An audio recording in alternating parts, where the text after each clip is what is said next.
Good afternoon, everybody. Welcome, Goglings, Gogorifics, Gog peoples of the world. I hope everyone is doing well and is looking forward to another session of D&D with GOG Ghosts of Saltmarsh as we move into Danger at Dunwater. Very excited for the adventure today. Welcome to episode 339 of Pen and Pixels. I am your host, Arvin Elleron. This is the show we do here every Tuesday that focuses on story and narrative in games. And this, of course, is focusing on story and TTRPGs specifically, or narrative in TTRPGs. I hope everyone is doing well and is looking forward to our session tonight. It is going to be a good time. Before we get there, a couple of quick reminders on how to help us. If you have not done so already, please follow us here on GOG.com's Twitch channel. Please make sure to subscribe to us here as well. You can get those custom sub badges and emotes and everything to use here, there, and everywhere across Twitch. And please consider clicking through and checking out our individual channels as well, because we have our own individual subsystems and, Patreons and all that kind of good stuff as well. Very excited, though, for today as we continue with Ghosts of Saltmarsh and things go ever deeper into the land of Greyhawk. But before we go any further, let me make sure to introduce the amazing players. I apologize in advance for having interrupted them with whatever awesome conversation they were no doubt having. And then I will unmute them. And last but certainly not least, head on over to reveal to you the incredible members of the Infinity and Beyond team, joined again for one final time ever. No, I'm just kidding. Just one final time right now anyway, because of things like school, because like some people have to teach. Who does that? I mean, honestly. So that is the gentleman that you see directly to my, towards my right, but you're looking towards the left. You get what I'm saying. And that, of course, is Fleos. And I'm going to say hi to Fleos first because Fleos is our special guest star. Fleos, it's good to see you. How are you feeling today? Are you excited for the beginning of school and for leaving behind the joys of summer and D&D and all that kind of stuff? And who are you playing today? Well, what would I not want to leave behind? Long days doing what I want. Yeah. Not having nightmares about teaching. It's can't wait. But it's good to go back, Good things can't last. If it were always a holiday, it would never be a holiday. This isn't making it better. Every one of these is like, sometimes you need the darkness for the light to matter. And you're like, this is all really bad. I really do like my job. It's but it's always tough to go back, if I'm being fully honest. So hello everybody. My name is Fleos, and I'm apparently part of the Infinity and Beyond crew now. So wait, what did I say? Infinity and Beyond? Oh, God damn it. This is what happens when I got too many things going on. I'm sorry. No, you are not the Infinity and Beyond crew. Canon now. You are D&D with GOG. The Infinity and Beyond crew is its own thing. You are your own thing. D&D with GOG is distinctive and unique and different, and I apologize. I'm sorry. D&D with GOG. My apologies. On you go, Fleos. Well, so I'm playing a character named Oceanus, and he is a sea elf and is a sidekick character. Since I am only going to be here for this is the last week that I get to be here for at least a while. Yep. It made most sense to play as a sidekick. And so I believe a warrior is the name of the sidekick class. So I fight things, but currently I have no armor. I am wearing a loincloth possibly still. So, but I got my trident back. Yes. It was my father's trident named after his mother-in-law. It's a big deal. Whose name was Trident. Britannia. Okay. Britannia Trident. Britannia Trident. She's known for her sharp tongue and sharp mind, et cetera, et cetera. You know, it was a family heirloom. I'm glad I got it back.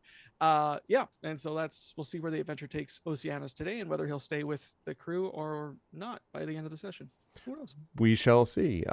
Flea's is hard to hear, very low volume. Okay, I guess you could come up a little bit in gain. I'm hearing him okay, but maybe come up a touch in gain if you don't mind. But always a pleasure to have Fleos with us, and my sincere apologies for accidentally calling you all Infinity Beyond, which you clearly are not. Moving diagonally down to the left as you look at the screen, that is one Pyron Jade who is with us. I'm looking at the door behind you, Pyron, and was just cracking up thinking about Bruce's reaction to everything going on last week, and then the door opens silently. Like, oh my goodness, it was good times. How are you doing today, Pyron? How is life in the universe with you, and who are you playing today? Well, I'm on the parent side of the new school year starting, and with both kids, like little one is starting primary school and the older one is going to the whatever you call it in English, like the next school. Okay, because like in middle school in here is what we would call it, is middle school. But because in Germany we only have 4 years of primary school, so 5th grade you move to a different school. Gotcha. And it's just like all so complicated. I don't even know.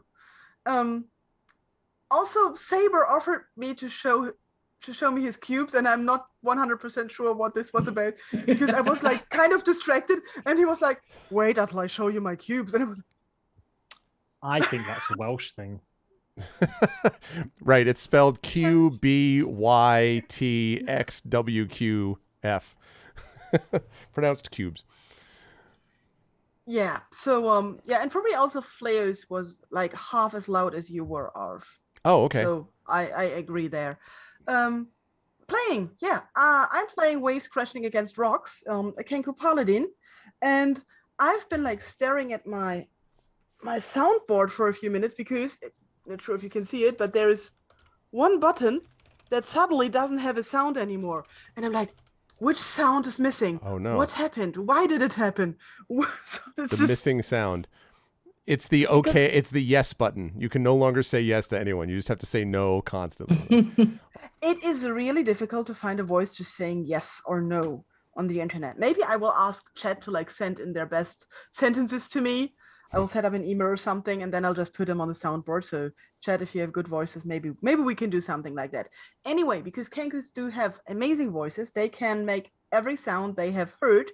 They just cannot invent new sounds. So everything they say or every noise they make has to be something they have heard before. But then they can repeat it, and that's what I'm doing. I'll try to move my mouth. I sometimes forget it. Chat, just call me out if I forget to move my lips, and you're like, what was this? Who is talking? Because that's me pressing buttons, and that's not really good. So let's test it right now. It sounds like, according to Sarasa, that your volume is okay, but can we test one of the soundboard things just to make sure? As you wish. Okay, chat. Did everyone hear that, chat? The classic Peter Falk, "As You Wish" from The Princess Bride. Okay. That's good. Since Friendly Kitten is saluting, I think that's fine. Okay. Everyone immediately like, "As you wish." That line from the greatest movie of all time. Yes. That line. Good stuff. Thank you, Pyron. Very exciting. I'm happy to have you on board. Also, happy I will move. I'll do the thing I usually do with the column. So I'll go down to Saber next. And I will say hello to Dark Saber 2K. I will again publicly acknowledge and thank Saber for doing the yeoman's work of all the stuff with Dashboard and Moobot. Thank you. Saber, how you doing? How's life in the universe? Has your voice recovered a little more from shenanigans of festival going a couple of weeks ago? And how are you doing, and who you're playing today? It has. I am recovering quite well. I'm still very tired. I definitely haven't caught up on sleep yet. Yeah. For like the 3 hours you managed to actually fall asleep between the campsite going silent and the sun turning your tent into a microwave. So yeah, I'm feeling a lot better. Yeah, been playing a bit of what was I doing yesterday? Oh, Red Dead Redemption 2 because I just randomly wanted to be a cowboy again, as you do. Sure. It's also an excellent game, so I had a blast playing that. So as we were talking about earlier, taking a bit of a break from Baldur's Gate, because sharp-eyed viewers might have seen I've been playing a lot of those kind of games lately, like Tyranny, Torment Tides of Numenera, Planescape Torment, Icewind Dale, Baldur's Gate 2. So the burnout's definitely setting a bit, so I'll be taking a break before I get back to that, I think. Also been modding the hell out of MechWarrior 5 because we're going to be doing some community of that next weekend, and I have some surprises for them. Let's say. Very nice, very nice. So that should be interesting. But yeah, so tonight I will be resuming playing as Morthil Gogoniant, a dwarven artillerist who has been living in Saltmarsh for almost longer than he can remember at this point, longer than most people have been alive in this town. Mm-hmm. He's definitely seen a couple of generations come in and go in. That's right. And currently he's definitely stepped up to take a dangerous scouting mission to Lizard territory to ascertain just how much of a threat this possible invasion is. And maybe subtly guilt-tripped everybody into coming with him by saying they didn't have to come with him. He was just going to go. Everyone's like, no, we can't do that to Morthil. Of course we'll come with you, naturally. He has cubes to show us. yeah, exactly. So what is? Do you want to explain what is this cubes? What is the deal? No. There's a time and a place for showing people your cubes, and it will crop up in full time. I am either impressed or deeply troubled. I don't know. I don't really know where to go with that. All right. Well, I will just. Again, to quote The Princess Bride, get used to disappointment. All right. It is always a pleasure, though, to have Saber with us. And that allows me to move over to... Why did my mouse just... Sorry, my mouse just decided to lose its mind for a second. Okay. Now are you working, mouse? Good. That gives me a chance to say thank you to Saber and to move diagonally back up as we sort of zigzag through the windows to talk to one peripheral mic who is wearing, is that a Skindred shirt that I see that is being worn? Skindred. Classic. Love it. How are you doing, Mike? How's everything going with you? I hope you're doing okay-ish. And who are you playing today? Yeah, I'm tired. Like many people on the stream right now, I am tired. Life was rough over the weekend because, as I said in the green room, one of our cats got into a bit of a medical emergency. He's okay at the moment, but he's currently under observation. So there's been a lot of monitoring the cat's health as we move forward. So I'm real tired, but it is positive news so far. So good. So today I will be playing our half-elven sorcerer, Silvo Janus Betulus, who is trying to get to grips with his kind of magical side a little bit, hence why some of the spell choices I've chosen recently. But there's still that lack of kind of direction and focus. So maybe he'll find someone who will help guide him along the way. Maybe he'll just pick stuff up as we go along. Who knows? Sure. Maybe he'll make an alliance with Sandbullet, and that'll be great. Okay. And that couldn't go wrong. But in any case, very much excited to have Mike with us. Always a pleasure, my friend. Thank you. And last but certainly not least, of course, Ananda is with us as well. It is good to see you, Ananda. I hope you are doing okay. How is life in the universe with you? I understand that your room is perfectly cool and comfortable right now, not at all way overheated, and oh my God, absolutely. So hot. Yeah, how you doing, I'm Ananda? not Who you sitting in a sweatbox at all.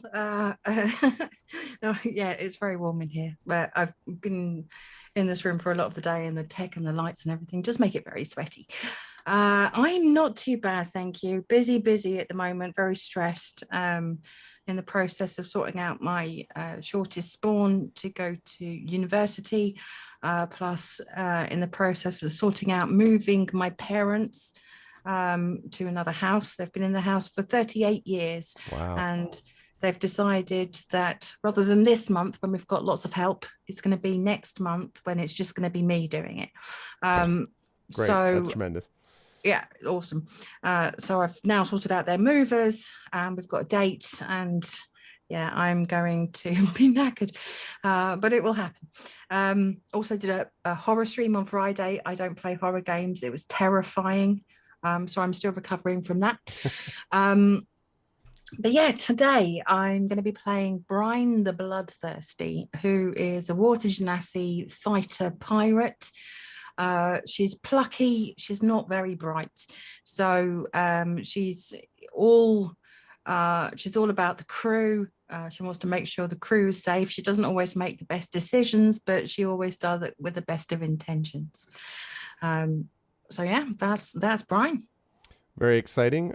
Thank you, Ananda. Always a pleasure. And I'm excited to get underway. Before we start, I will show the players my new shirt, which I hope will serve as inspiration for them.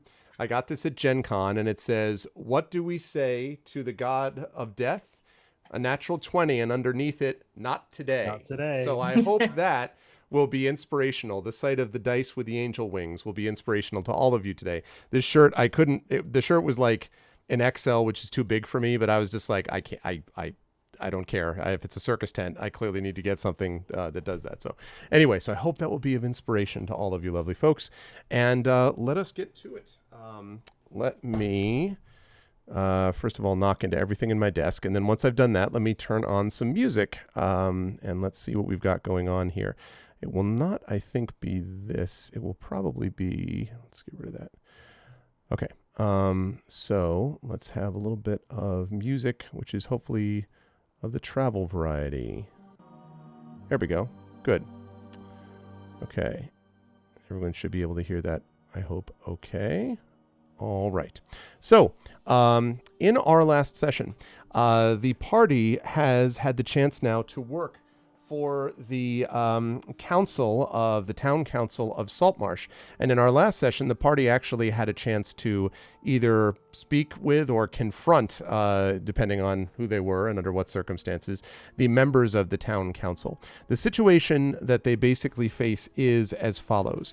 After the information that has been brought back about the smuggling operation that was being run out of an allegedly haunted house, the situation with Sanballat, and of course the presence of the lizard folk and whatever the lizard folk intended, the council has basically, out of concern for all of this, hired, under significant influence from some of the most important members of the council, hired the party to go to the lizard folk lair and to find out what's happening there, to see whether or not the lizard folk are intending an attack, what exactly they're doing, buying weapons in the first place, what does this all mean, what are the implications, and so on. And the party, of course, eventually, after some discussion, decided to go along and do just that. And we actually had, at the very end of our last session, the party was talking to each other in their tavern, of their hub tavern, if you will, their local tavern, having a discussion about what they should do. They all basically agreed with a toast that they would come together and go to the lizard folk lair to be able to determine the nature of the lizard folk threat. And so as we begin, Danger at Dunwater, that's exactly where we are. I also want to say, I don't know why I have the GOG alerts and it keeps playing the thing, but it's not actually showing the visual, and I don't know why. So for whoever just followed, thank you, and I don't know why it's not showing the visual. I had issues with that last night as well, and I think other people over the weekend did as well. Okay, because I can hear the sound, but it's just not showing anything. Anyway, but welcome to the Raiders as well, who stopped in. We appreciate that. Thank you. And let's get to it. So I'm going to show you this incredibly impressive vision of a map, of a piece of a field. That's not what we're looking for. Let's bring you down to where the party actually is. Which, okay, right, because the party, we were using the other map. Okay, so the party actually, I think, is up on that side. Let me actually go over and make sure that I have us in the right spot. All right, I'm going to, just for a moment, with apologies, I'm going to move these characters down to where I think you folks are, which is roughly there is where I had you. Is that right with everybody? Basically near the tavern? To the tavern, yeah. Right. There we go, because that's where you are. We've gone to the snapping line. Although Wave seems to have a boat on her face. I just saw that. I'm like, except for the boat. We took the boat with us. That is fine. That is fine. I keep the boat. No, nobody worry. I keep the boat. The boat is Oceanus. That's clearly what we've got. And I don't know what has happened to Oceanus and why I don't see you here, Oceanus. I'm not sure where. Do you have you, Flails? I don't know that I ever had a token. Maybe you didn't. Did I? Oceanus is over here. I'm pinging. No, that's Ned Shakeshaft, who is... Sorry, there might have been an Oceanus on the boat, like on the previous page or whatever they call the tabs in this. I see. And just Okay. never on the mainland, because Oceanus has never been on the mainland with these people. Okay, let me grab it then from the Sea Ghost. Okay, there we go. Let's grab you there, and let's move you back over to here. The line must be drawn here. The incredibly exciting Oceanus, the word. that's your picture. You are a sign Fantastic. with a word on it. So it's going to be great. And there we go, chat. That's what we look like. Okay, so you've just finished with the tavern. Whatever you want to be. Yeah, exactly. So the question I have for you folks is, I heard rumors of people wanting to make sure that they shopped for some stuff. I don't know if that's true, but I wanted to ask about that before we actually get to, because I think the next thing you're doing beyond that is actually going to the lair, if I'm not mistaken. So Yeah, I definitely had some Silvo downtime stuff to do. okay. So I don't know if anybody else had some downtime activities. I believe Brian, as part of the agreement, said that they were going to give me some armor. Yeah, I kind of, they put us on the spot, and I was like blurting out things that we might want, like a boat and some clothes and armor for Oceanus, and some food, and I think there was something else, but I can't remember what it was. And yeah, they're willing to do all of that you just described. They are going to provide you a boat, first of all, although there are technically two ways to get to the Lizard Folk Lair, and we'll talk about that in a minute. But they are willing to provide you a boat. They'll also give Oceanus some basic armor. Now, as a warrior, you have different possibilities available to you. I would say that you probably would be able to wear a kind of chainmail, which would work reasonably well as a sea elf. They'd make it out of stainless steel, something like that. No, they'd make it out of something which is resistant, essentially, to salt water. This is not something which your people would have given you as a normal state of affairs, because you spend so much time underwater that it would probably be destroyed quickly. But for something like this, it's certainly going to hold together for a week or two, which is all it really needs to do for the moment, I think. So they're willing to give you chainmail for that, Oceanus, I would say. Fantastic. Okay. And so you have that plus your trident, as we mentioned. Brian, were you getting anything for you? I'm just going to work up the column. Anything else for you besides the armor? And we talked about the boat and all, but like anything for you specifically as Brian? I couldn't think of anything off the cuff. I mean, now, like a month later, I could probably come up with a few things, but not at the time. I didn't ask for anything else at the time. They also mentioned commissioning us for 700 gold. Mm-hmm. They mentioned the keel boat and providing 2 guards to row it. Yep. As well. That's right. But that's all I wrote down. Okay. I think that's about right. So as you're thinking about it, Brian, if there's anything else as I'm going through the others, let me know.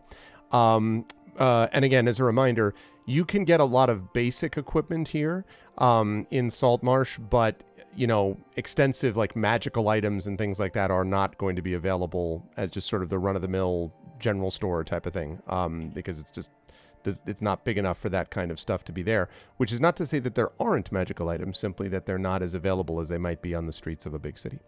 Moving right on up the line, excuse me, we have Mike. So let's talk about Silvo. What downtime stuff, shopping-wise anyway, I guess, does Silvo want to do? So how long has it been since I got the Seeing Stone? Because there was a rental agreement on that. That's right. The Seeing Stone probably would have been before. It was definitely before we went on the Sea Ghost. Yes. So it was just before we went to the Sea Ghost that I got it. Probably before you went back to, right? Sorry, that music is doing something weird. Yes. Sorry. It was after the mansion on the hill, but before we went on to the actual boat itself. Right. So that would have been probably about 3-4 days at this point, I would say.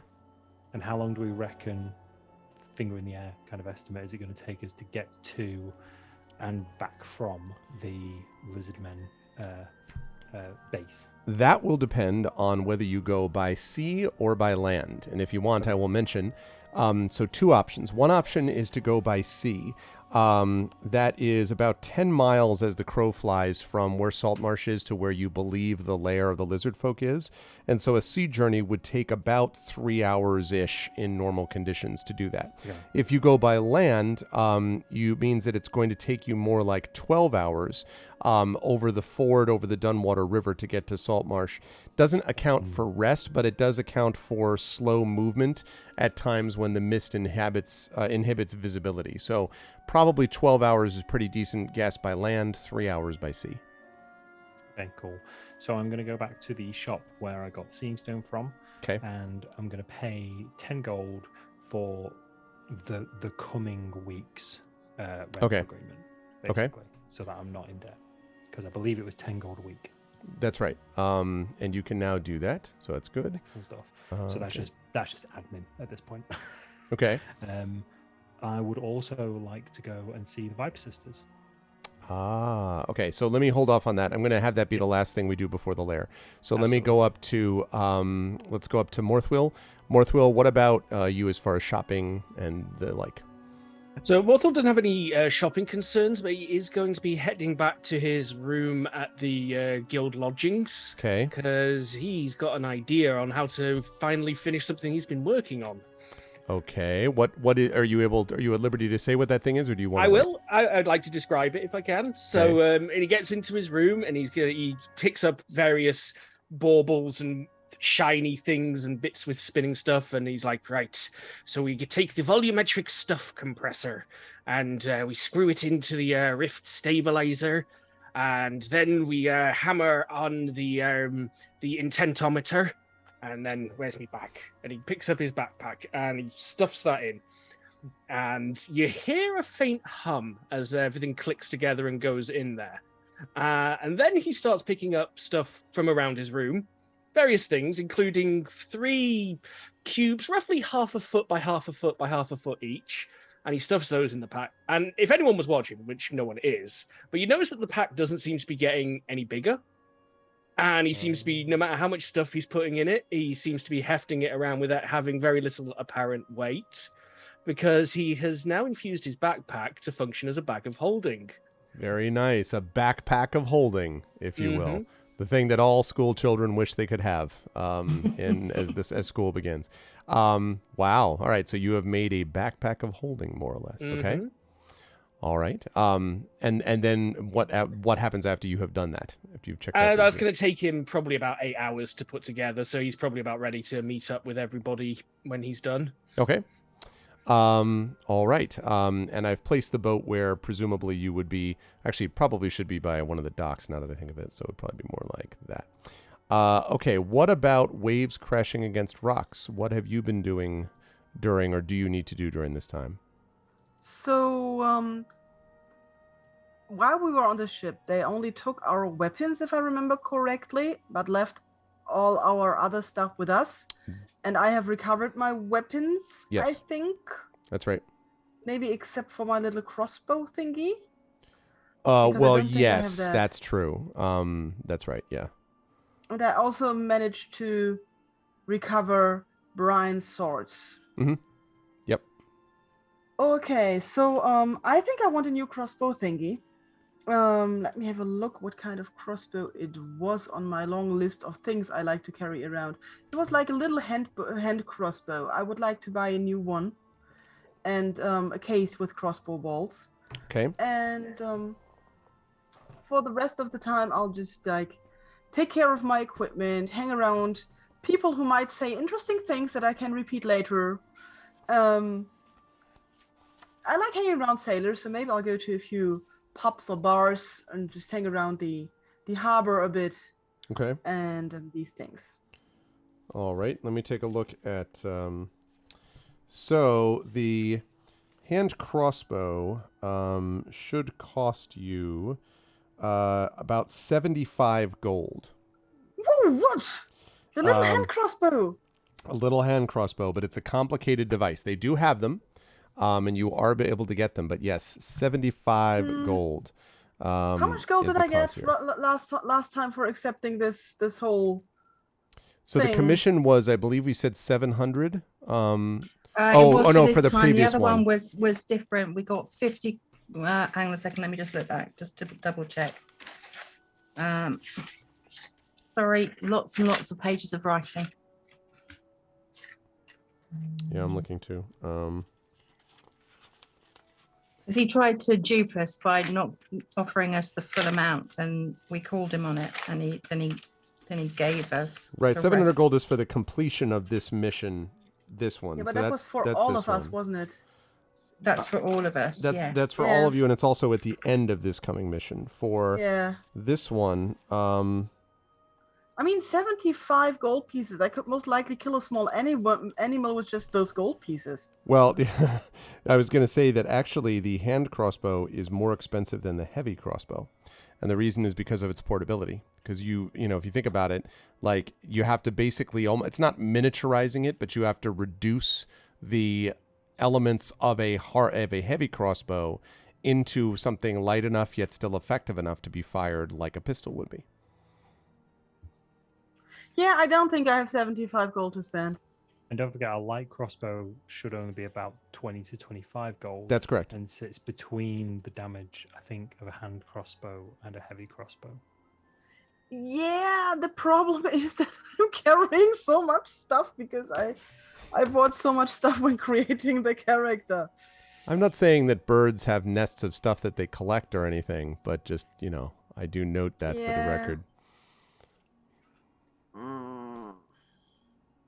Oh wow! Like no, I'm not gonna compromise here. I need to save up then, for a hand crossbow, For a hand crossbow. I think I'm gonna pester Mothwell about it. He might know where to get one or how to shrink one or whatever it is what people do Okay. to make crossbows. So yeah, so I will go shopping. We'll find out that hand crossbows are really, really expensive. I'm gonna be sad about that and not buy one. So I'm gonna rest and hang out and wait for people to reappear. Okay, sounds good. Also, hi, Tim Coolish. Maybe Waves could borrow some space in someone's brand spanking new backpack of holding. It does make you think a little bit about options and availability. All right, let's jump back down. Before we go to the lair, then, let's jump back down to Silvo. Silvo, you want to go to the Viper Sisters. And Yes. there is something. Oh, sure, that I go want ahead. to do. Yeah, go ahead, Brian. What do you got? I would like to. I would like to do two things. Make sure that Waves added the gold that we got from the last that we've just been paid, which was 200 between us. So you should have 50. Right. From that. But I would like to go and buy some healing potions, please. Okay. So, if we're going to purchase some healing potions, and there are some basic ones that you can get at a couple of the temples, actually. So, let's see how much we can... see how much this would cost. For that, never mind that. Let's go with that. Okay.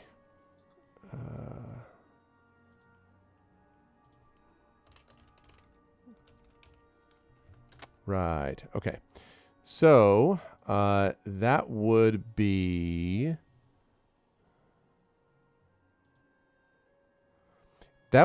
so a potion of healing is going to be somewhere in the order, even counting for a discount because of being the people who are trying to help the town.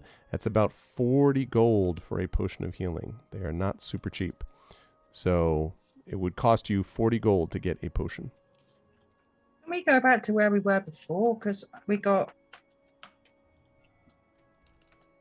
2 doses of healing potion for 47. For 47?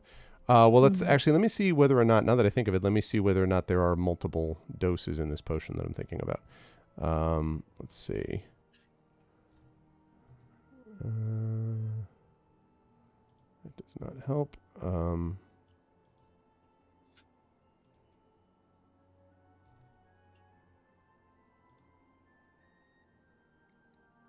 Okay, yeah. So there's 2 doses basically. It's 2d4 plus 2, but it's 2 doses of that. So it's still 50, Brian, but you would get 2 doses per one of those potions. Okay. And the temple has basically got at the moment enough where each one of you, well, 4 of you, if they have 4 potions available. Okay, that's 50 gold for the 2 doses, yes? Right.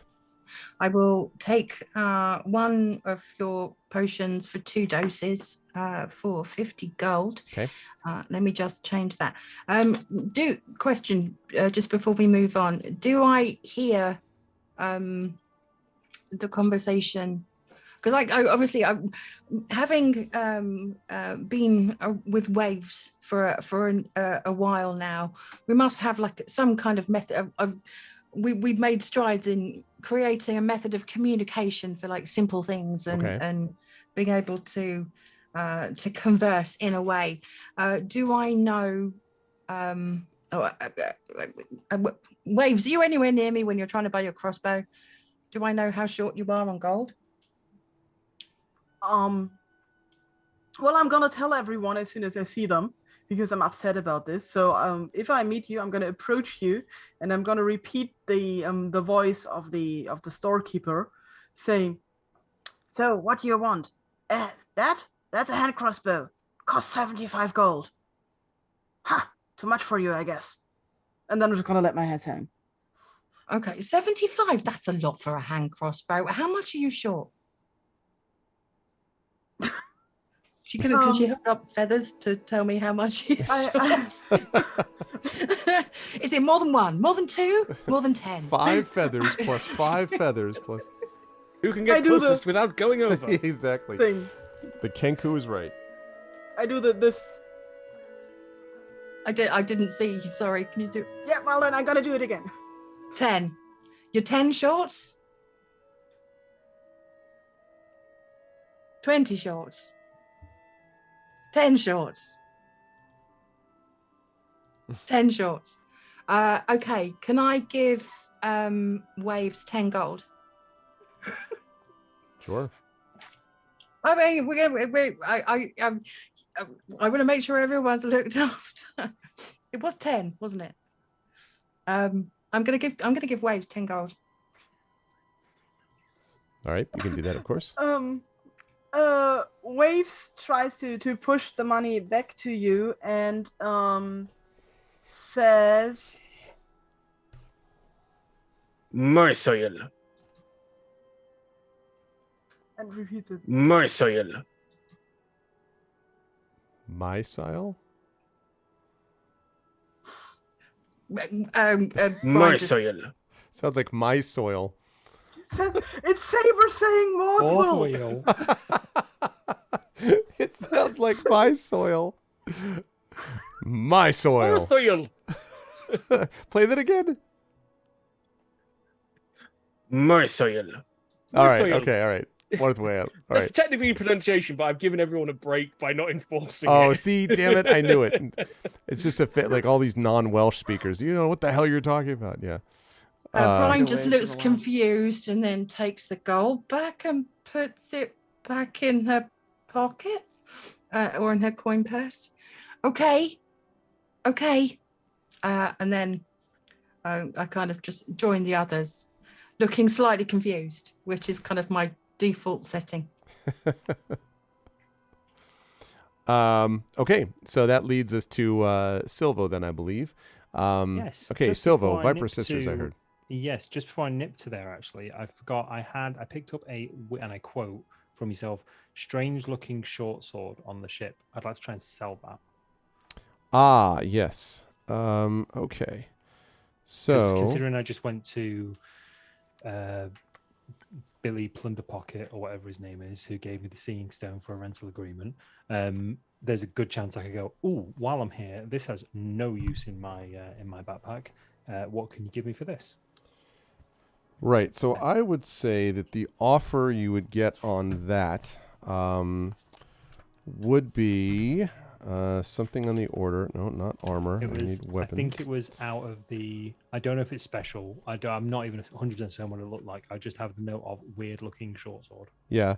So the store owner would be willing to give you probably about 8 gold for that, which is fairly close. Probably complete market value would be like 10 gold if you were buying it new. The sort of oddity of the look doesn't seem to phase the merchant one way or the other.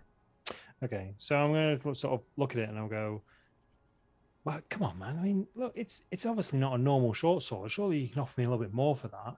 And with that, I'm going to cast Distort Value on the sword, which makes it look a little bit more expensive than it normally would for the next 8 hours.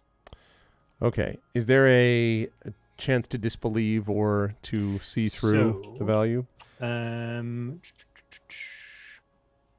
You can cast a spell on an object no more than 1 foot on one side, doubling the object's perceived value by adding illusionary flourishes or polish, or reducing its perceived value by half. Anyone? Yes, it's an investigation check, so an intelligence check, DC 14. Okay, so let's see whether or not they are... Okay, let's see if they are willing to, are able to see through this with the power of investigation.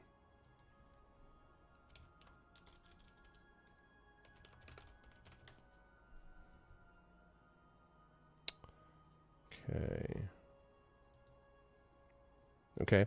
Nope. Seems very like, all right. There's no need to overreact there. Perhaps I didn't look quite closely enough the first time. All right, let's say, let's say 18 gold then. Sold. He looks at you suspiciously. Why so fast? No, I'm just kidding. Okay. To be honest, I just wanted more than 8. Yep. No, he gives you more than that. So, yep. Excellent stuff. Thank you very much. And I will hopefully see you next week. And he nods, and he's sort of looking up and down at the strange short sword as you exit. Okay. Viper Sisters, yes? Yep. Okay. So when you go to the hideout, basically the place where the Viper Sisters are, and as you know, of course, they always have bodyguards who are outside, waiting. You give the secret knock, so to speak, on the trapdoor, I believe we said, that leads down into the complex. So you do that, and you are allowed in. And again, you find yourself facing a hooded figure that is sitting on one side of the table and seems almost a little bored in tone as the one says, "What is it, Silvo?"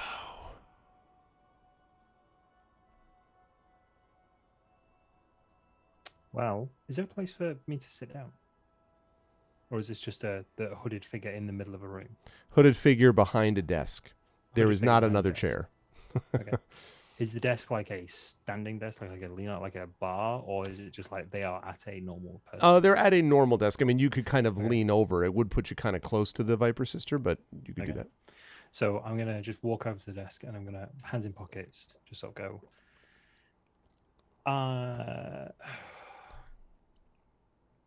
2 orders of business, I suppose. Firstly, did you have any luck finding that book that I was after about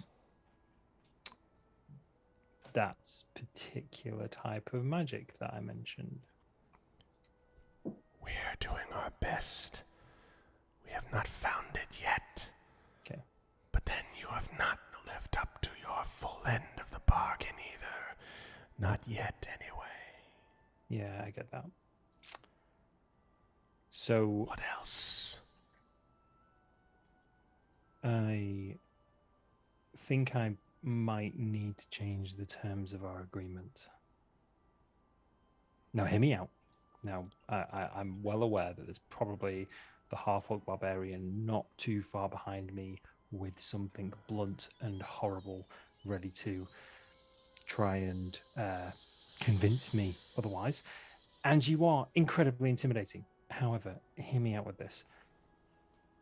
I've become a bit of a independent contractor, and I'm trying to do right by the people who are and have, an emotion to the Viper Sister, looked after me during my time in Saltmarsh.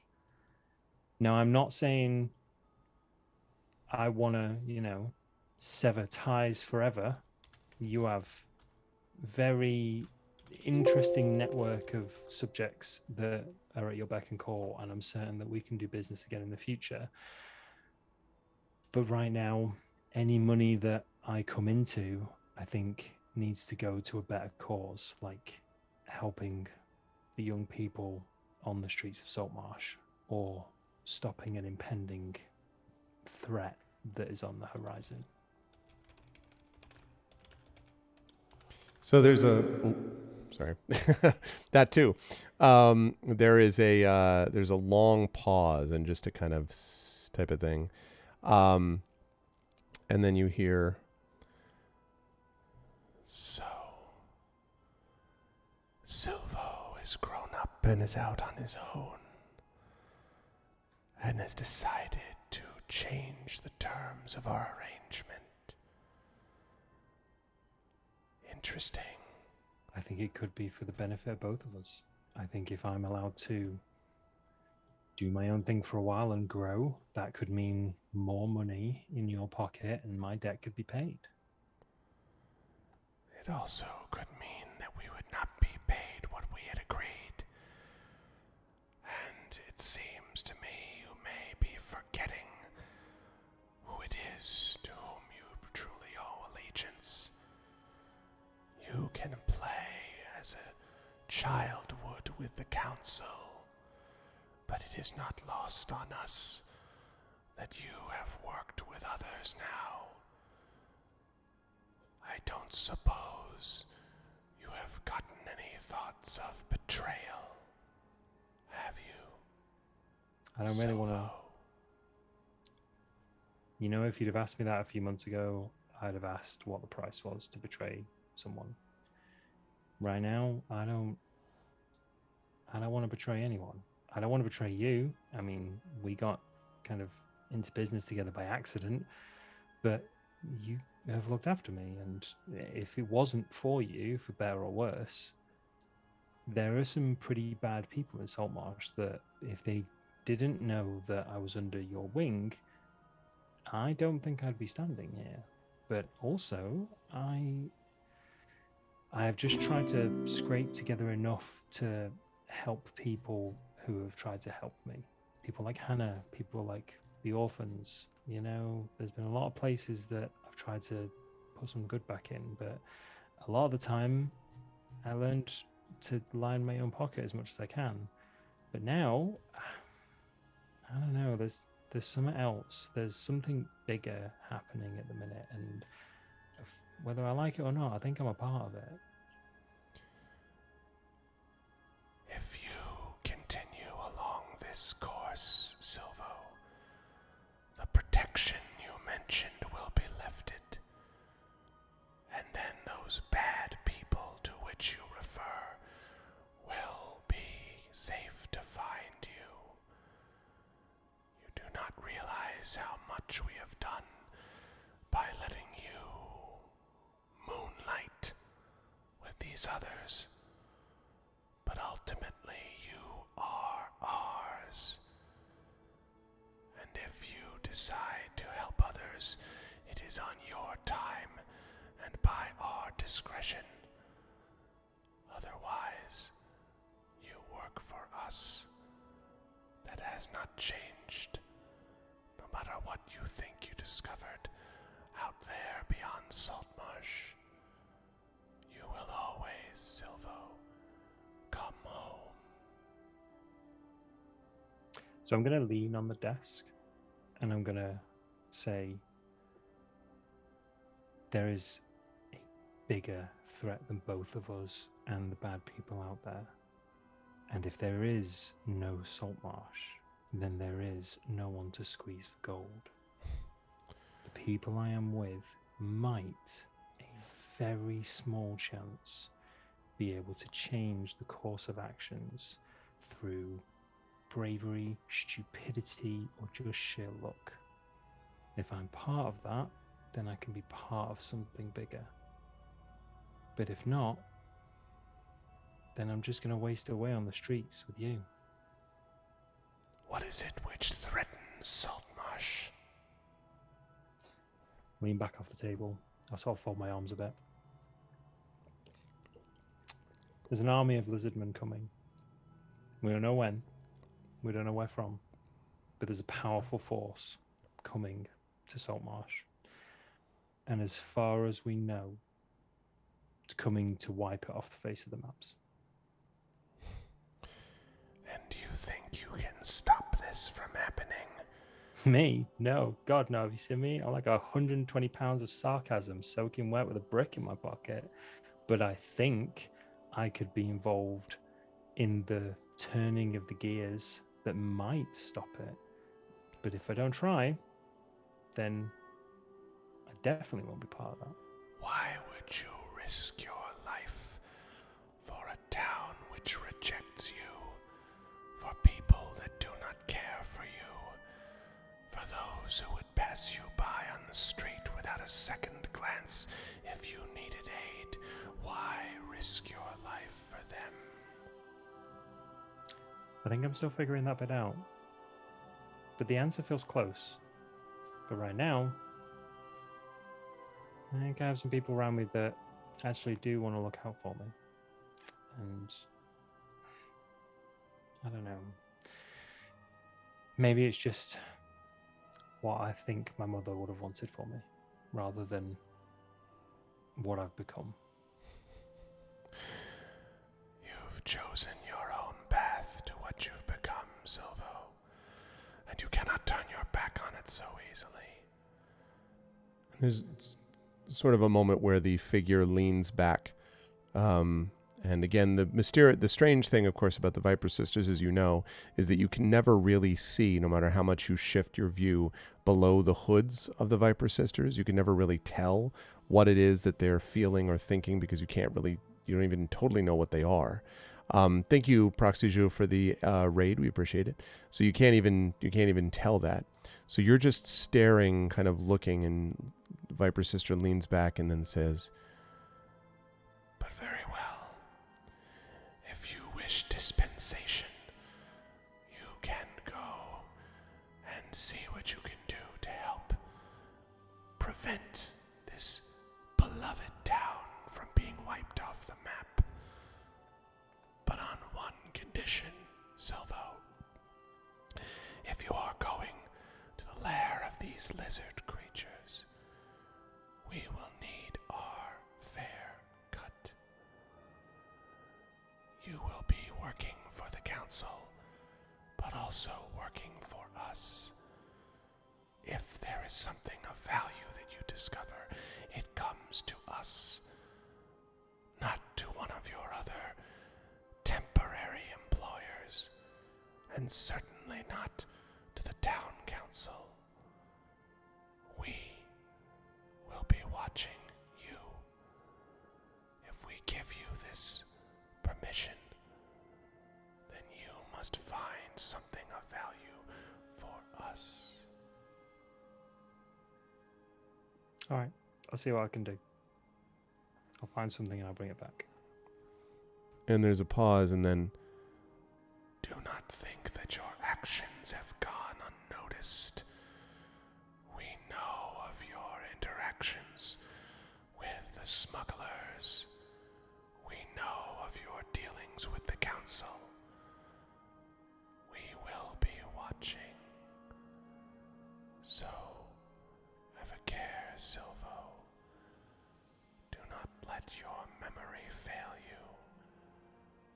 Remember who has nurtured you here."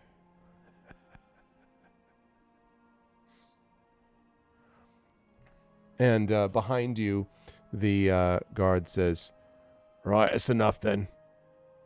Be off." All right, Grog, nice to see you again. How's the arm? Yeah. Be better when I'm done with you. Yeah, fair enough. Get that. I'll be on my way then. One last thing. And Silver turns to the Viper Sisters. How much was my debt? Just if I can squeeze some more gold out of the council, if I know what number I'm aiming for. You do not remember yourself. Seems like a question. I don't know. I've forgotten completely. We've had one too many hits to the head, especially recently for some reason. So it appears you were in debt to us for 2,000 gold, and it was worth it, I think, for you to have survived. Now you must pay it back with interest. All right, 2,000 gold. Got it. With that, I'll kind of spin on a heel and be led out of the hideout. Just as you get to the bottom of the ladder or stair that leads upwards, there is a Silvo. Turn back. Be mindful. Do not let your ambition overtake your memory. I'll nod gently to the vibe system. And as you Plan. walk out of the sort of cellar basement where they are, there is always that kind of the hissing laugh. Okay. So that then brings you all to the decision, as you are now waiting by the bank, about what route you're going to take. Are you going to go overland, or are you going to go by sea? Now, just as a quick note, and let me make sure. I think I have this map, but let me make sure that I have it that I can show all of you. Oh, and it might be nice if I brought you over with me. I'm sure you'd all like that. Okay. So, right now, let's move our handy-dandy boat. So this right now is where you are. This is Saltmarsh. Where you were told the lizard folk lair was here. So if I scroll that down about there, you can just about see that this is where the lizard folk lair is. Now, obviously, the lizard folk are nothing if not careful, especially because of their close proximity, relatively speaking, to Saltmarsh. So you could make an argument that they will be looking for those sea routes very carefully. But you could also make an argument that if you go over the land routes, you're going to have to pass through much of the marsh, which is going to be dangerous. And of course, there's more than just lizard folk out there that are problems. The other thing is that the lizard folk, at least not yet, are not in open warfare with Saltmarsh, right? It's not that you see a lizard folk and immediately you know, everyone attacks you. Although maybe now that you've sunk their boat, they might be a little frustrated, but still. The point is that as a group, it's not like there is absolute animosity between you and the lizard folk guaranteed. So it is also possible you could go there and they won't attack you. Like, you don't have to necessarily infiltrate. So it's up to you. You could be very bold and just front door it. You could go via the sea route and try to kind of sneak in under the cover of darkness. You could, I guess, attempt to attack and bring war to the lizard folk, which is definitely going to be a lot of war then that you'll have to contend with. So you have multiple ways that you could approach it. But as far as the main routes, you've got sea and land in terms of how you actually get there. So you have to decide if you're good on that front and whether you're, you know, which one you want to do and how you want to approach the dealing with the lizard folk once you arrive. One thing I wrote down when we were in front of the council that I wrote in a different place is that they also offered us a detailed map as well as the That's right, they did. That's right. So Yep. we do have a detailed map of what we possibly would encounter if we did go by land. Well, yes and no. They did provide you a detailed map, but that doesn't necessarily mean you're going to know what you would encounter. What they would have provided you is basically the geographical features, let us say, of this area. Terrain-wise. Yeah, exactly. And in fact, I'm going to reveal this to all of you. Give me just a moment. As we go to yet another map. And I think I have a scale here. Yes, I do. Okay. So let me bring you over to that. Okay. All right. Now it looks like total blackness, but bear with me. Okay. And here. Aha! Success. Okay. So what you're looking at here is the sort of route that heads into that heads into the sea, and there are a couple are from the sea into the lair. And as I go up and check a look at my notes, okay, there we go. So, if you're coming in by sea, you've basically got, let's see, at the point marked A on the map, okay, right about here.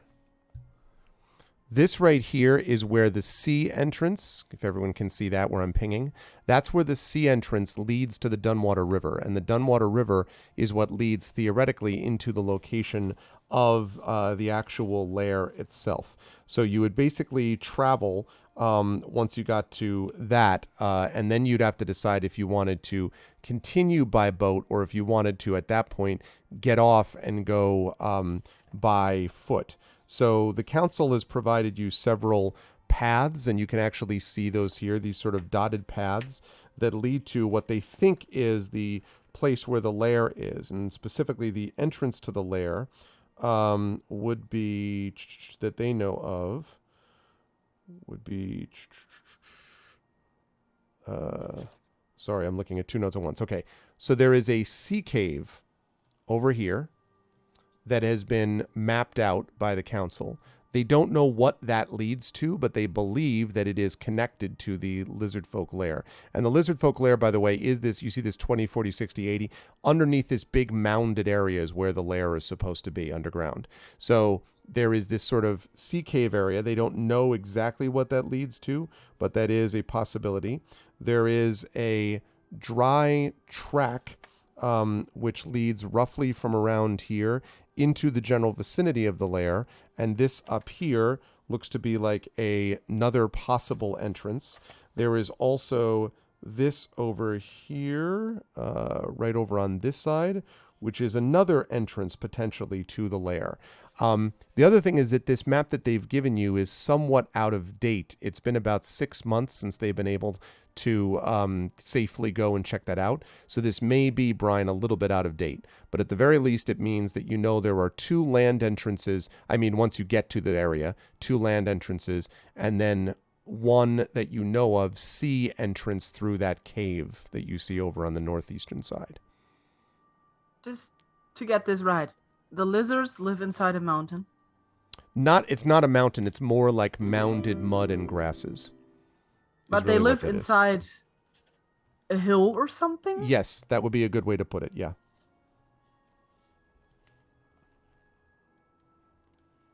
And, you know, people have not generally been inside the lizard folk lair, so they don't know what it looks like inside. But basically, that's right, yes. Mounded dirt and grass and so on that rises up out of the swamp. But again, not a mountain because it's not that high. It's just higher than the surrounding swamp. I'm kind of disappointed. I was expecting like a nice lizardman marsh village on stilts or something. Wait till you get inside.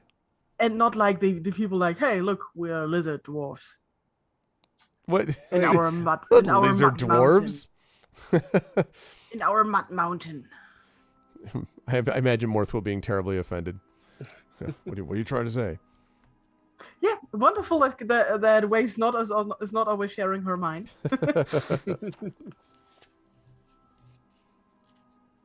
Brian is going to like just spread this map out on a table, and kind of like so everyone has a chance to have a look.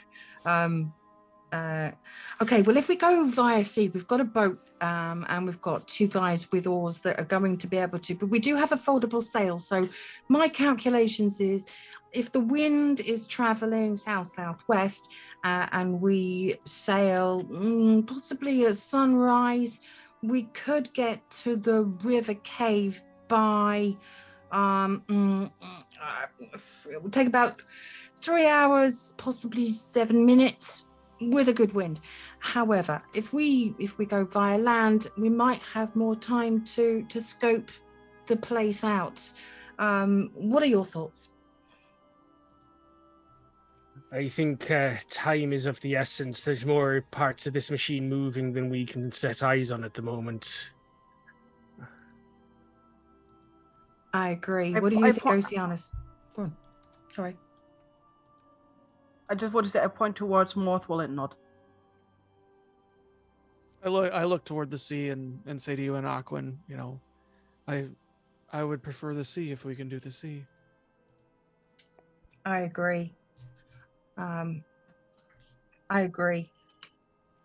Maybe Silvo will disagree, but I think that the speed is of the essence. We have the boat at our disposal. I'm going to turn to Morthwill and Silvo when he's in earshot, and say, do you know those men? Can we trust them? As in the two oarsmen. Good question. And I would is a good say, for some reason, my Zoom thing is frozen for a second. Give me one thing to give me one It's been second. doing that a lot lately. Yeah. I think this is actually the fault of. Okay, I think I fixed it. Okay, so there we go. So the answer is yes. I think you would recognize them, perhaps not by name, but you would know them as being two members of the town guard who have actually been, fairly big, burly types who are generally working for the council. Again, of course, you know that Saltmarsh does not have some huge army. It basically has a militia, but there are some professional guards that work for the council, and you've been apparently lent two of those who will bring the boat to where you want it to go, but are not, to be clear, going to then accompany you inside the inside the lair. I've seen them around. They works for the council. I mean, pretty much top of their class at standing in one spot and looking bored.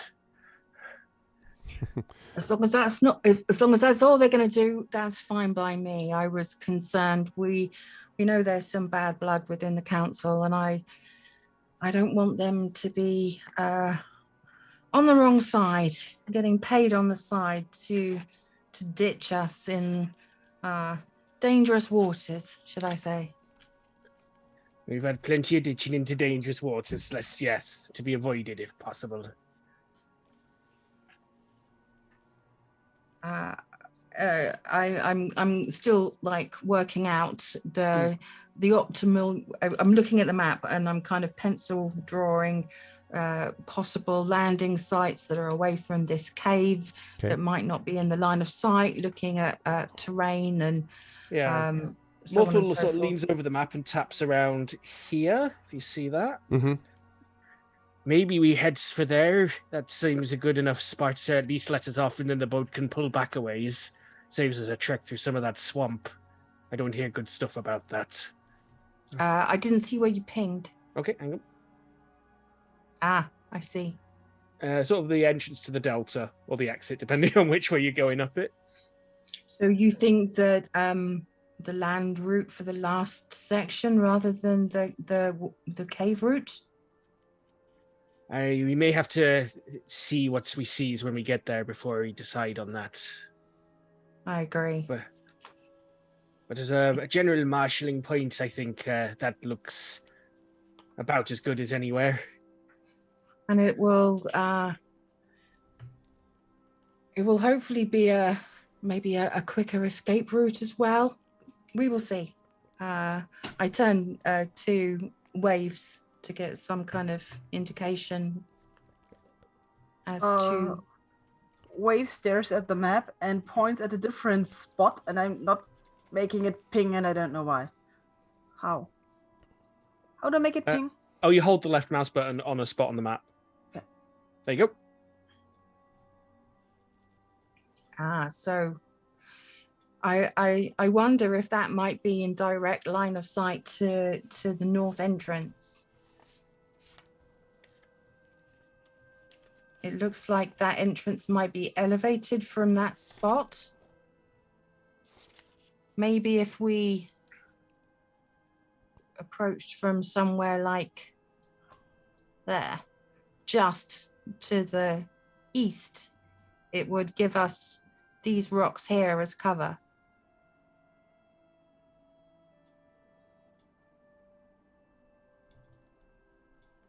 Yeah, there. What do you think? Wave nods at that. Silvo? Honestly, I mean, you're probably the better person to decide this. I don't I don't really know. I mean, that seems like a good plan. This mound, like you said, has probably got some elevated positions. So, yeah, coming in from this angle and then going into like here, or even going Approach from above, around. Yeah, going around the shoreline here. or climbing up. Yeah. On top of the hill and approaching from above. I think what I wouldn't want to do is drag myself through the swamp any more than I necessarily needed to. Because I can understand that. We And have no idea what's in that swamp. We're reasonably certain there's lizard folk in the lizard folk lair. We don't know what's in the swamp. I can understand that. Oceanus, what are your thoughts?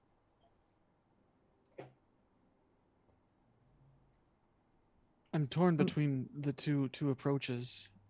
I think Morthawheel's approach is probably safer. But going up and over is definitely going to be quicker. It keeps us out of the swamp. I'll follow your lead.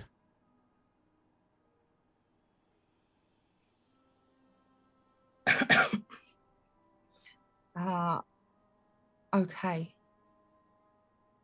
Morthwheel, Yeah. how do you feel about making an approach on this side of this entrance? If we can get enough distance from the shore so that they can't see potentially us making a large circular sweep round, so we're not sailing along the coastline, and approach the shore around here.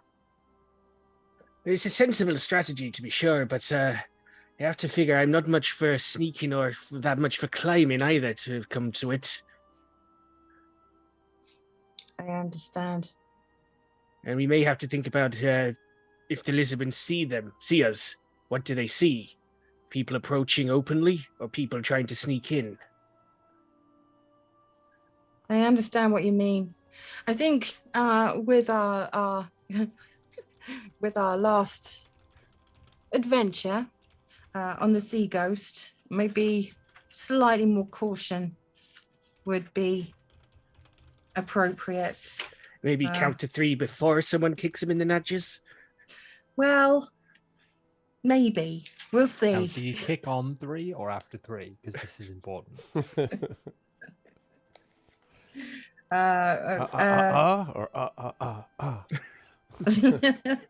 On 3 this time. On 3, not after. On 3.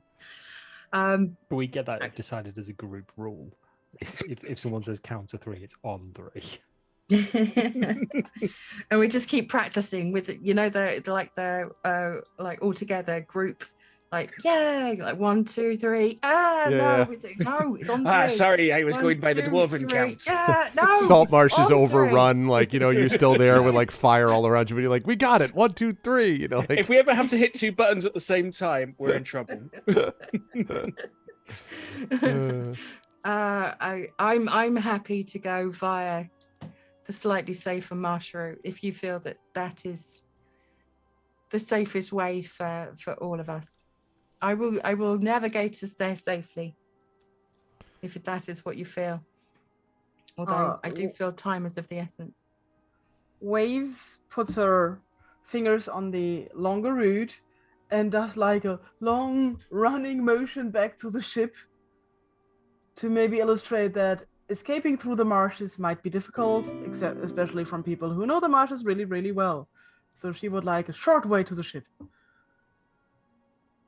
And escaping through the marshes, we might not be able to do that at speed anyway, especially with people and Brian just slightly glances at Morthwheel and Silvo. People of slightly more diminutive size might find it more difficult to run through the marshes. But I will let you decide. Talking to you, Morthwheel. There's some Talking definite to you. movement from Morthwheel's very bushy eyebrows, but he doesn't say anything.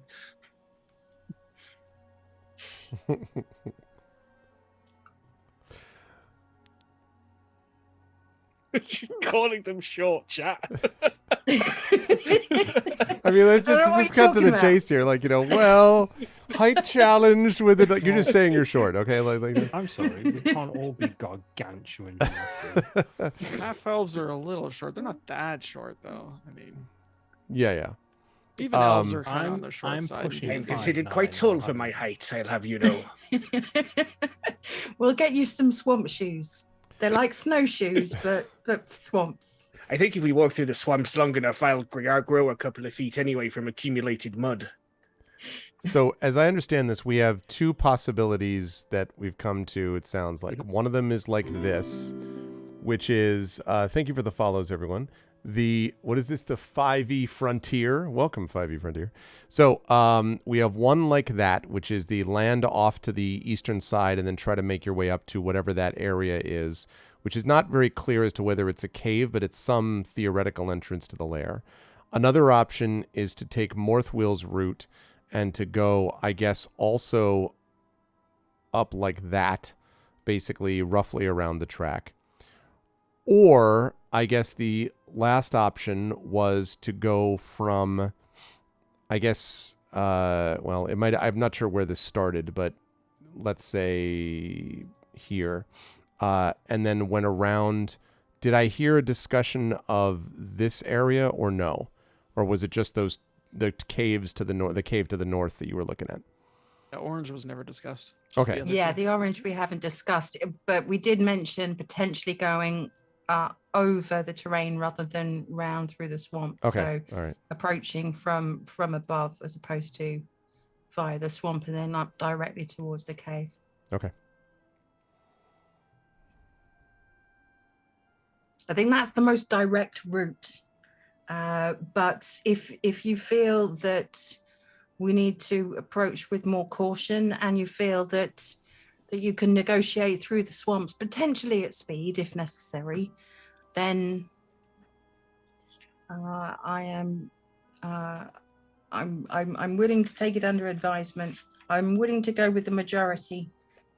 I do think being able to leave in a hurry is probably the thing that should drive our decision here. Waves made a compelling point, or finger gesture. I agree. I imagine her using your own voice to discuss the opposite plan just to throw you right off. I've I'm convinced myself. picturing. So I'm picturing Waves with incredibly posable feathers on her arms, being able to do shadow puppets, and depict in that way as well. I haven't thought about this, but I'm gonna start, and then I'll see how I can set it up here. It sounds logical. Kenkus can copy anything they've seen. Mhm. That could include shadow puppets. And that brings us to the end when we have the villain Arjun story, Shadow Kenku. Deformed rabbit. It's one of my favorites. Exactly. Okay. I think we're in agreement that we need to head for this area and approach as swiftly as possible so that we can run away if necessary. When I say run away, obviously I don't mean run away because we are a brave pirates. I mean strategically depart. Okay. So, assuming that the party seems to be more or less on board with that, you can then set out. And I can tell you, as I mentioned, that this is about a 3-hour tour, roughly a 3-hour trip, during which it is gray and overcast today in Saltmarsh as you set out. And so it is not really ominous, but it's definitely not particularly bright as you make your way towards the lair. And the wind is against you as well. The guards kind of who are doing the rowing sort of mutter to themselves, both at first of all, the exertion of having to row this thing, but also the fact that the area is basically just becalmed. There's not much wind blowing at all. Nonetheless, when you get pretty much around, let us say here, because you have to pass this area to get to the area that you're going to.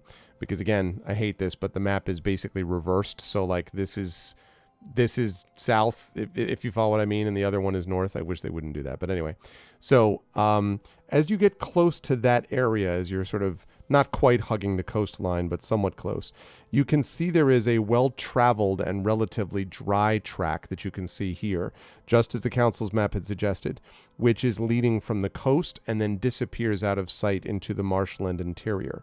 And when you get up to, let us say, this area, roughly like around here, you can then see the other track, which is running up to the middle elevations of the promontory. This is the one that's over in this area that's leading here.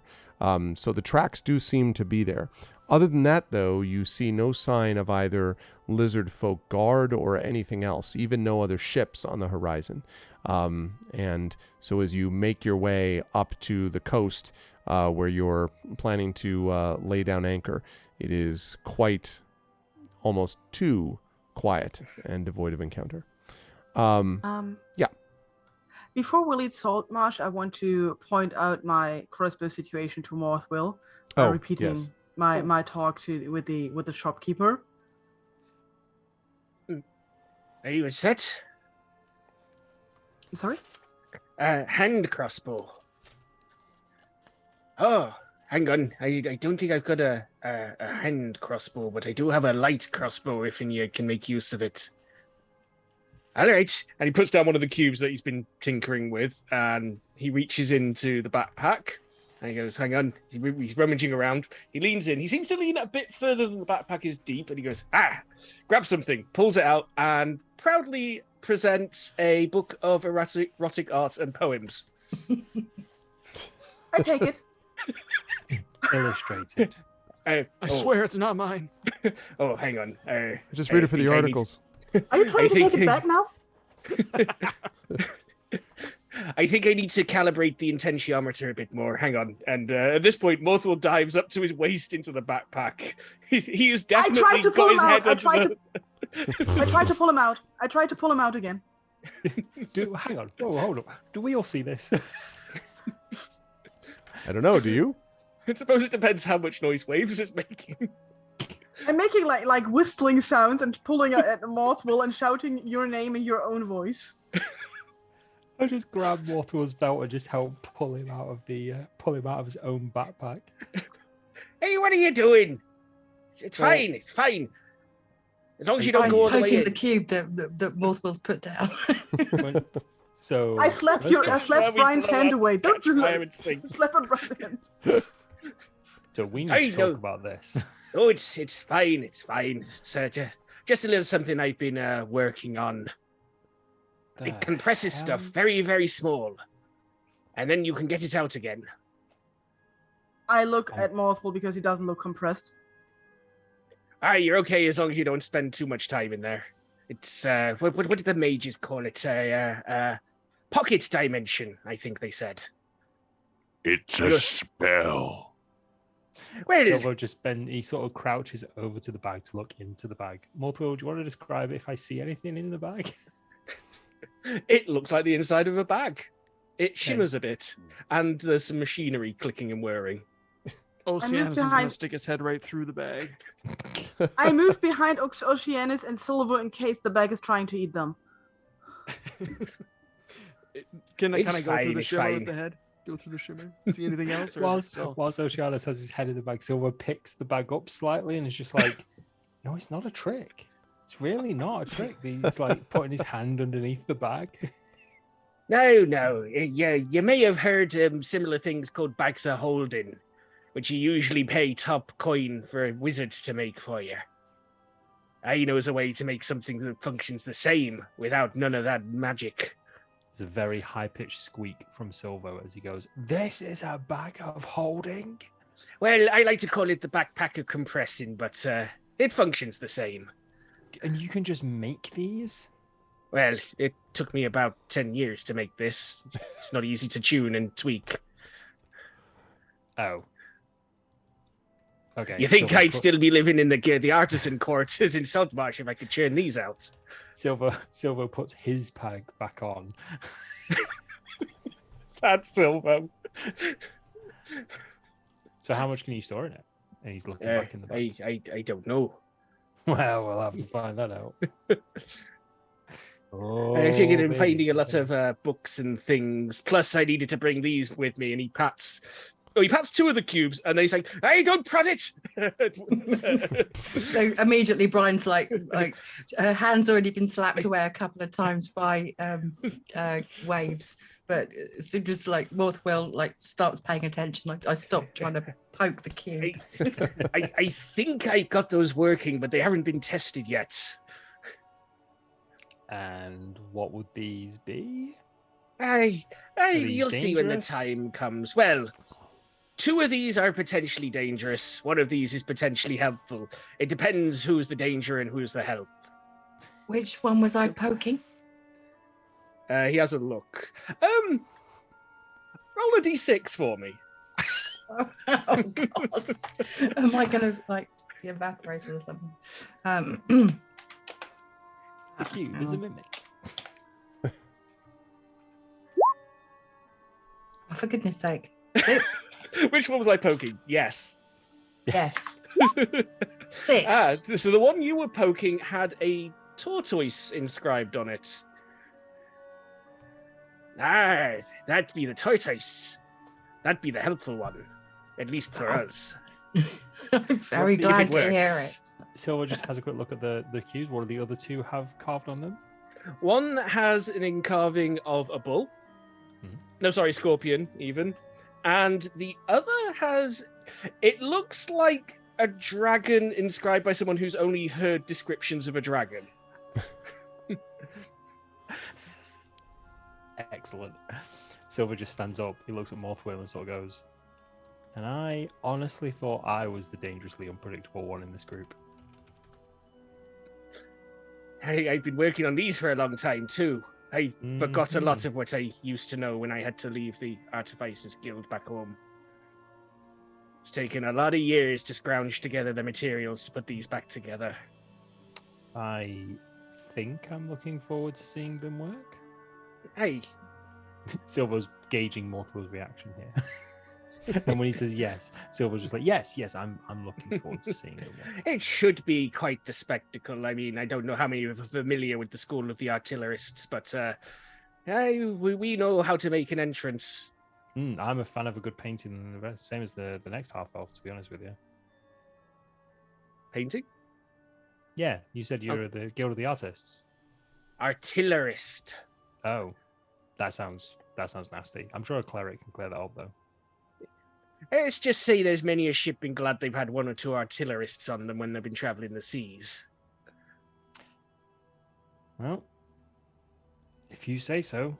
And Silver just gives a side eye to the 3 cubes and the bag of infinite space. Something's drastically changed in the 8 hours we were away back at town. Every now and then, Silver is just like, there's a random, almost childlike question towards Morthwell. Like, so if you got 2 of those bags and put 1 in the other, and there's another question later. No. I saw that happen once. There's another question like, so could we you only found his see- shoe. So if you had like an army and 1 of these bags, could you hide the army in the bag and then send the bag to someone? There's loads of questions like this. There's like Well, according to the notes I read, they have experimented with that. As long as you need the army back within 10 minutes, you'll be fine. If you don't want an army, then leave it in longer than 10 minutes. What happens after 10 minutes? We don't rightly know, but the gravekeepers were very busy. Oh, sounds moist. So why do your items not get squished after 10 minutes? I believe that's because they're not living. There's some sort of thing about these dimensional stuff compressors and living beings that don't get along so well. As we're sort of bobbing along on the boat, there's a very exciting moment when Silver grabs Morthwell. So there's silence for like 5 or 10 minutes. And then Silver's just like, what about a dragon? What if you like put a dragon in one of these? I would really not rather be in a position to find out at this time. Maybe if we could build a bigger one, though. That would mean getting Mothwell's that starting to close. jot some notes down. We're gonna need a bigger bag. I did hear tell once of someone trapping a water elemental in one of these. Silver just looks over at Brian, just sort of thumbs over to Brian. And Water Brian elemental. just, Oh, okay. Brian looks at Silver and just shakes her head. No, I'm not trying. No. Come on, it's for, what did you call it? Science. I don't know what that means. I'm Artificing. navigating. Yeah, let's not stick our navigator in the backpack of compression. Okay. But maybe we could find someone to put Although in I the do backpack. appreciate your enthusiasm. This is incredible. I've never seen anything like this before in my life.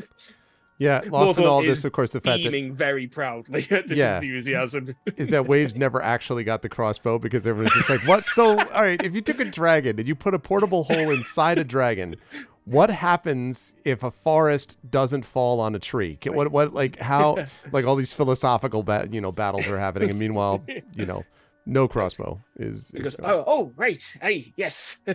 I forgot how we got started on all of this. Sorry. It's nice when someone takes an interest. Okay, so he tweaks a couple of things on a little crystal rod that's sort of poking out the top of the bag. He goes, all right, stick your wing into there. No. It detects what you want out of it, and that's how you're able to get the right thing at the right time. It's called the intentionometer. Waves look like the thing she wants out of it is her wing. So you feel something wooden? It's just No, I'm another not putting my kinky wing in wink. there. Oh, okay. I'm not putting. No. Right. I mean, I can try, but it might detect what I want, and I've got a lot on my mind right now. Not that I'm saying I've got, like, a lizard man in there ready to kill us all, but that is on my mind right now. Because of Brian and her fairly low intelligence, she suddenly turns to Morthwell and goes, "That's why you pulled out the magazine." Okay, sorry. Okay, That was due to poor calibration. and then goes back to navigate. I'm sure we've all been a victim of poor calibration in the past. Who amongst us? You There's better not hope you're not a victim of poor calibration. Oh, poor Sven. He kept saying he was doing calibrations, and we told him, no, we have to go now. And he wanted to do more calibrations, and we wouldn't let him. Next thing you know, half his face got blown off. Sounds awful. Waves hectically leaf through the book that she got earlier, staring at Morthwell.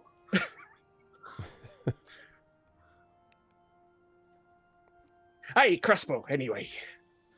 So Morthwell reaches in, rummages around, rummages a bit deeper. Say, I'm still not quite calibrated. Hang on, I feel wood.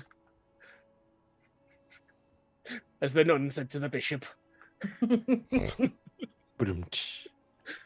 And he suddenly pulls out a light crossbow. I knew it was here somewhere. And he sort of hands it out to Waves. She My might name into is. Oh, sorry, wrong button. Waves says,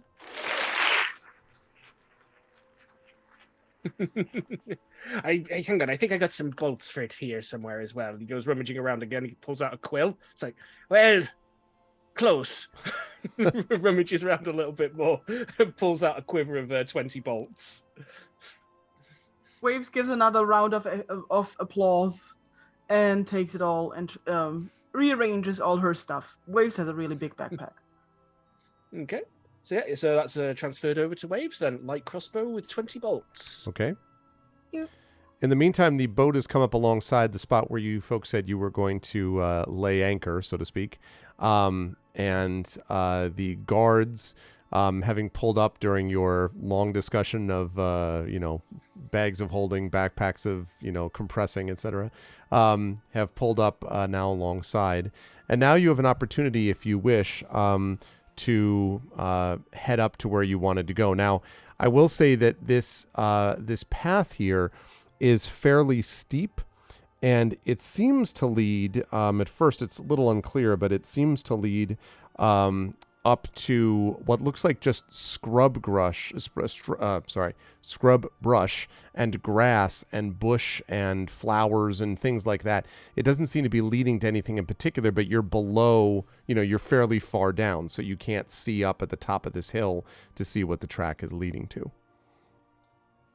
Can we tell if this is a path that's been trod? We can. Yes. It is. Okay. Yeah, no question.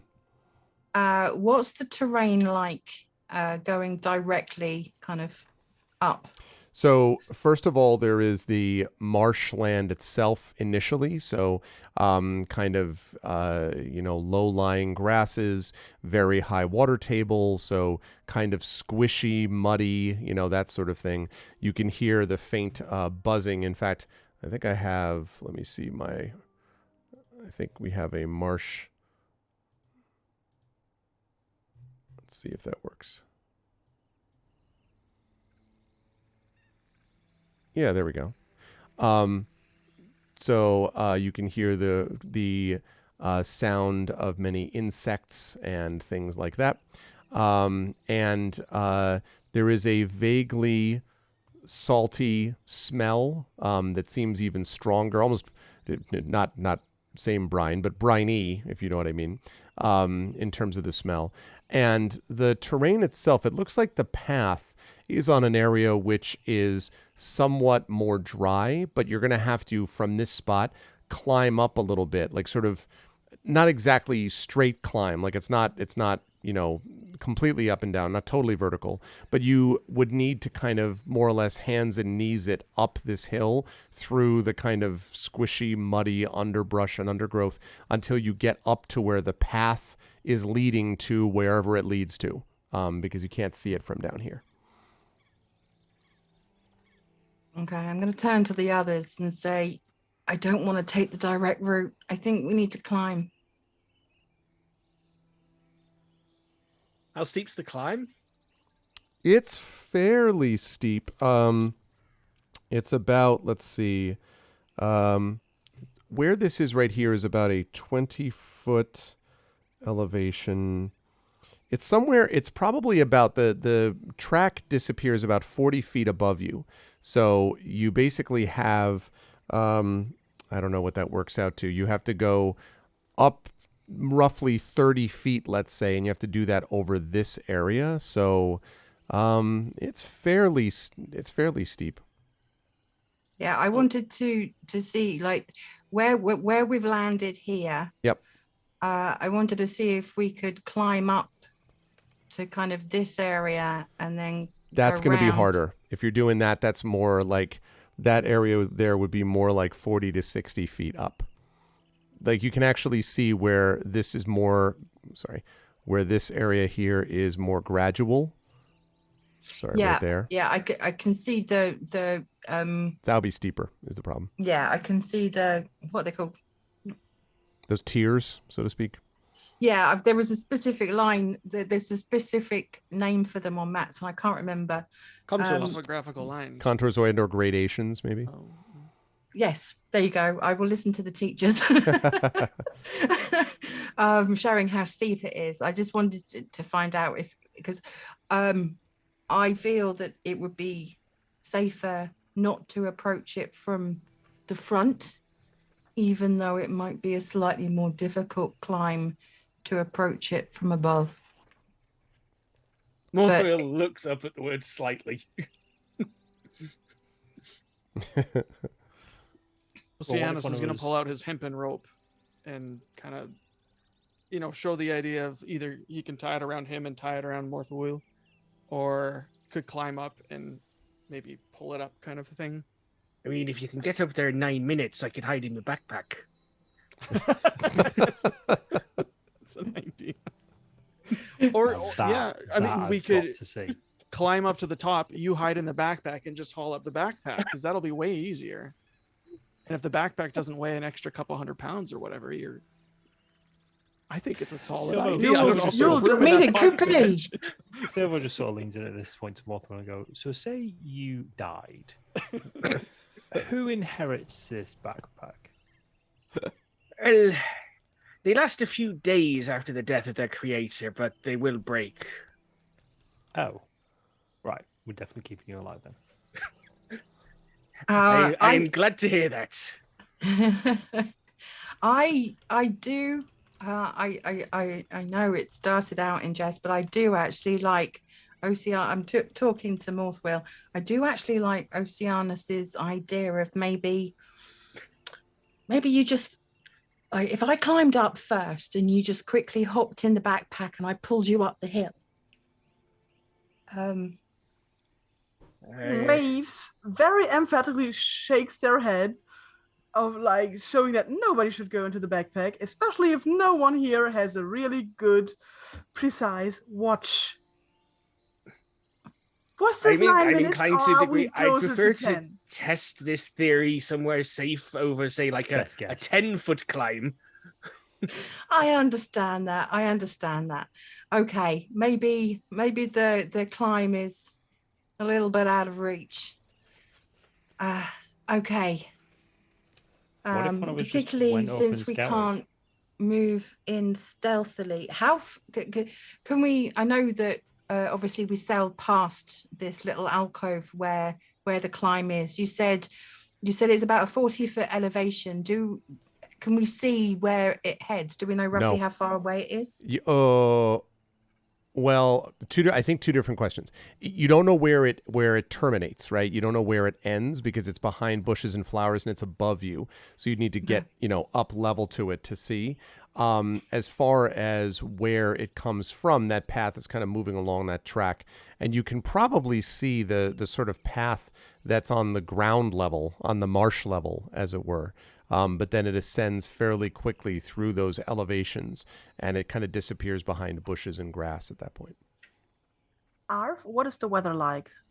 Right now, gray and overcast, and almost windless. Okay. Wave starts a really nice, complicated pantomime where she points at the clouds and then makes a down movement, like getting the clouds down, and then covers her eyes. You think we should go at nighttime? That's not what she meant, but yes, that's also a good idea. I don't know what else you mean. Can we? She means something to do with the clouds, so maybe cloud cover. Although I'm not 100% sure. When you say cloud Can cover, someone create she fog? nods and pounds at the ground. She nods and points at the ground. So Can we make the clouds? Can we make fog? Does someone have the ability to create fog? The Kenku can make fog. There we go. I can shape water. Can I make fog? I can make ice. I don't think you can make fog at that I level. don't think I can make fog. Yeah. I don't think we No. should make ice on a slope. No, not really. Oh yes, we should, but later. Yeah, That's how you escape quickly. You just might be easy sled to right escape out that into the way, water. though. Just Let's straight not have a down. repeat of the toboggan incident from Storm King's Thunder. Oh my God. Yeah. Yep. Good times. Okay, so waves. No, I crashing can against change rock, the you water's can- opacity, but I can't create fog. But waves can make fog. So do we want to make fog and then sneaky? That Will sounds that like make it harder? that sounds like a good idea. It actually could make it harder for us, but it depends on how the fog works. And so we'll look over two waves at this point. Can we see through the fog? One moment, I'm gonna find out. If we're doing sneaky, I will definitely go last in the movement order. Yeah, we can. Yeah, we can. I also say in Morthwell's voice, 10 minutes. Okay, so we get 10 minutes of fog. So we and put we Morthwell can in the see through bag. it. Make the fog. When the fog's gone, we know he's gone too. So it's a perfect. I really don't want to go in the bag.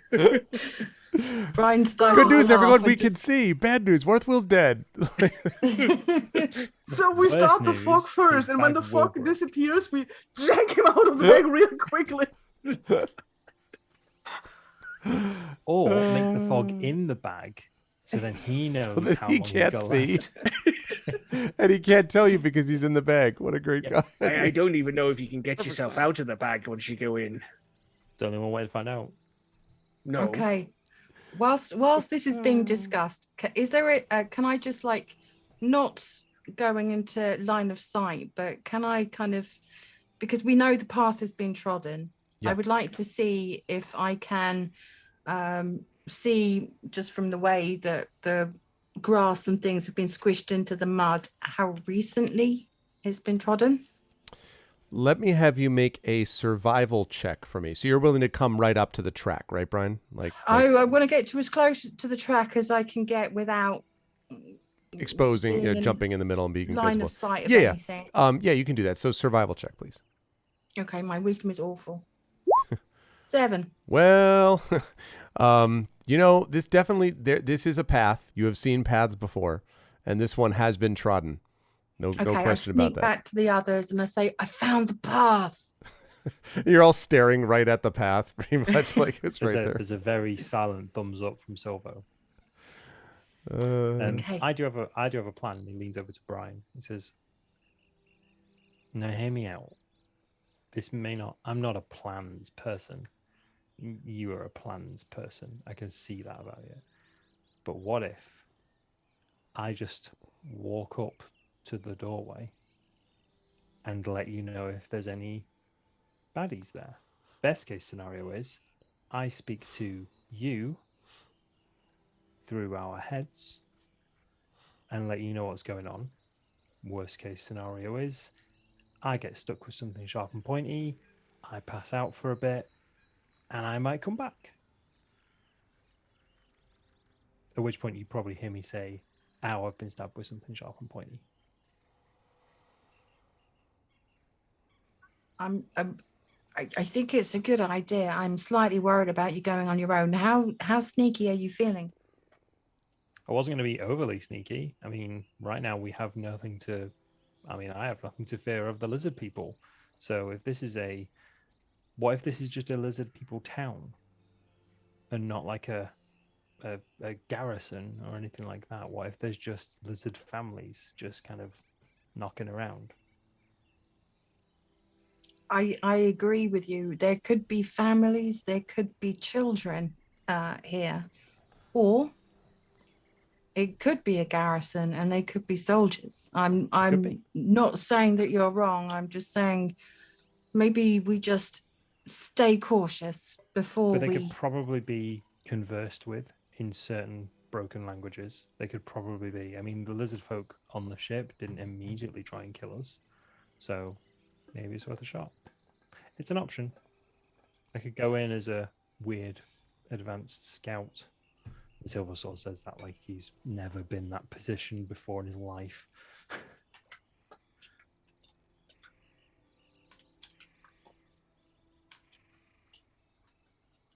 And I'm saying this reasonably loud enough for other people to hear if people want to chip in. Okay, I agree that we should scout it out. I think we need to err on the side of caution. I'm in the same vein while we're discussing ways of approaching. Maybe should I climb up here and just have a look? Don't worry, Morthwill, we're not going to put you in the bag.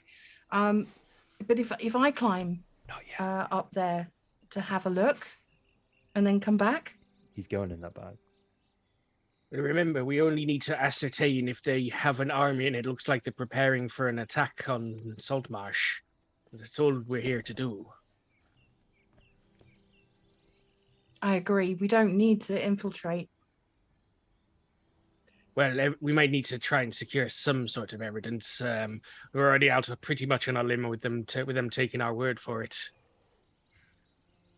Waves takes out her bag of gold coins and makes a pantomime that apparently Is she buying stuff or selling stuff? Merchant. I could pose as a merchant. I mean, Silver sort of looks at his tattered rags. I'm not a great merchant, but I'm a traveling merchant. And I'm here to sell you crossbow bolts. Because Maybe I don't have a buy- crossbow anymore. We buy lizard men exotic goods. Whatever they produce. Look, I've said worse lies to better people before and gotten away with it. So there's a pretty good chance I could talk my way through this. They may be in the market for weapons. And They that might be. shipment might have been coming here. I'd rather not arm them if possible. I mean, we don't That's okay. I need haven't got any weapons. we They don't don't need to need know to that, though. speak to them. All we need to do is No, but I think we're ignoring the fact that when we are set upon by armed lizardmen, how are we getting out of this without massacring armed lizardmen? Which, I gotta be honest, we're not great at. Now, Arv, you mentioned that as we approached, it seemed really like unusually quiet. Would, well, or- yeah, ominously quiet. I'm not sure Based- how unusual it is. It's definitely not normal. It's not normal, but I didn't want to overstate it and claim it had some like magical feel to it. It's just quite, tense and quiet in the lead up. Okay, to it. so based on like Oceanus's experience, I'm assuming the sea elves had some interactions with lizard folk Yes. over the decades that Yes, he's been they have. alive. Does this seem unusual that there's no one out there watching, or does this seem normal to him? No, I think Oceanus would probably know that generally the lizard folk who tend to be somewhat insular and are more likely to be watching inside. Like they don't have a lot of advanced scouts, although there are certain exceptions. They do occasionally trade with other societies and so forth, but you wouldn't necessarily see tons of them around. Also, it's possible they're looking down at you right now from concealed areas in the grass. I mean, there's also that possibility. But in terms of like, it doesn't look to you like, wait a minute, something's not right here. I mean, it doesn't quite feel like that. Okay.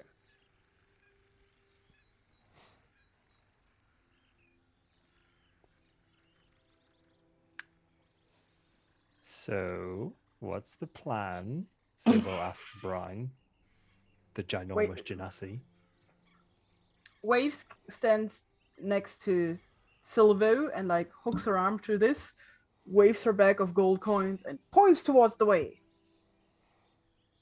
Wait, are you coming as Oceanus well? gets out the temple bathrobe that he forgot to return and gives it for maybe to sell, maybe to barter. It's pretty fluffy. Is it like I have monogrammed? a really big backpack. It Oh, is. shit, it's yeah, monogrammed. Okay. it Yeah. is. He definitely promised to bring it back, but forgot. Right. Yes. So that's Silvo, Oceanus, and Waves all stood ready to go up to the entrance. Is that right? Oh, Oceanus was just going to give it to you to. Oh, I see. As an item that might as be- a fine good. Got it. yes. Excellent. I'll take the. Look at the bathrobe. filigree. Yes. Brian is looking slightly concerned. However, when she sees how eager Waves is, and with Silvo being swept along as well, and looking at Morthwill and Oceanus, sighs. All right, if we're gonna do this, okay. I'm going to. Okay. So merchants then? Do we look like merchants? I don't think we do. Are we- Okay. well, hold on, Okay. hold on. Mother pulls down his goggles with the adjustable lenses. Well, hold on a second. Do we all need to go in? Is this the plan that we're all going to pretend to be merchants? Wait, he's just nodding her head whilst also hooking my arm. So I'm just like, okay, I'll assume that means a yes. I'm but a humble scholar accompanying you on this journey, updating my notes of the area. Cool. So, wandering travelers. He looks over at Brian. I would probably try and hide the blades. You're really quiet. I'm sorry. Say that again. So I would probably try and hide the blades. Well, travelers our need a guard. bodyguard. They Yeah. do need a bodyguard, but if we're Are we openly heavily armed at this Yes. point? Yeah. Okay. Fair enough. There's Okay, only one I place put the trident the can go. swords away, but they're Strictly on my speaking, back, except so I for can his draw them armor, quickly. Morthwell does not look heavily armed at this point. Mm-hmm. Oceanus has a trident, which is, I mean, could look more ceremonial than anything. Silvo is weaponless completely. I'm assuming Waves has just your sword. I have a rapier. Yeah, you have a rapier and now a light crossbow. So Yep. you probably look less imposing. Don't take that as a negative. Less have- imposing than a giant genasi wielding 2 scimitars. I also have a really pretty head. You do have a very pretty hat. I'm hoping that the hat will be a decent distraction. And I've got a huge backpack with lots of stuff. So you, in theory, you look like a merchant. Like that's like you are playing the part of a merchant. Not the sanest merchant ever, but yes. No, well that's okay. I can play your carer. That's fine. I'm your translator. You have the things to sell. I just point you in the direction of the people with the gold.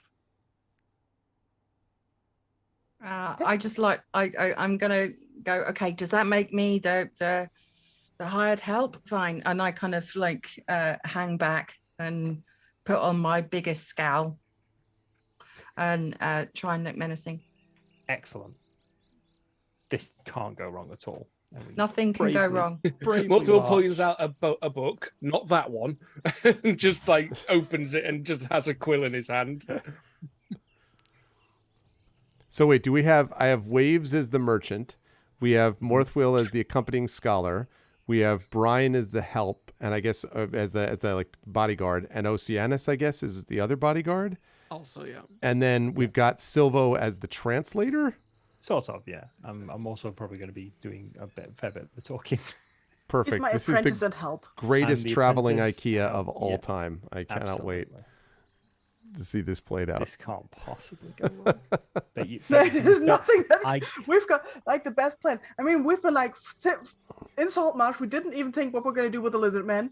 Nope. Then we arrive here like, what? What are we gonna So do? we just improvise again. Yep. You just walk up. Are you planning on invading? We just wanted to make sure. Are you? So what are you doing? Well, here our in last two this- plans, which were properly planned and thought through, didn't go well.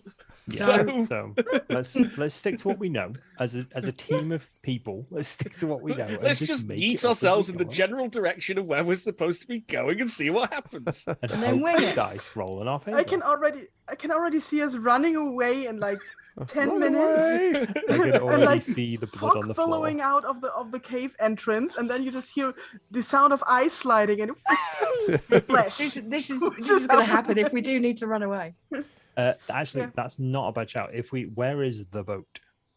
The If boat. we were Where's to the boat? if we were to position the boat or an icon that's situated the boat, where would that be on the map? Let me so that we know. let me pull the boat. Thank you. Copy the boat, I should say. Okay, copy that. And Hopefully the lizard men haven't seen so many merchants. okay. So the boat would probably be, as I understand it, yes, das Boot, right there. 'Kay. Which is right there. This is going to be so on brand for us. And to be clear, the name of the boat is indeed the Pecking Order. I want to make sure Oh, I'm clear yes. about, is that the name of the boat? I think it was, yeah. Okay. I believe that was chosen for us, yes. Yeah. Wasn't that the name of the boat we took from the other boat? Oh, I don't know. I know it's not the Sea Is this Ghost, the which you same boat? sank. So. Yeah, We well, sank, we we escaped- sank the Sea Ghost. We had the lifeboat. No, this is I not think- the same Yeah. boat. The lifeboat was much smaller. This is a little bit Yeah, bigger. Yeah, but It's- I think think the the lifeboat lifeboat was was- called. Yeah. So we need a You new name say- for this boat. Oh, Thank okay. you for. Need a new name then. You say we sank the Sea Ghost like that was our intended plan originally. That was plan B. It was more like Plan E by that point. Yeah, I was being generous Yes. there. We I'm not gonna escaped. lie. That's Happened the at that main time. thing. Right. That's all.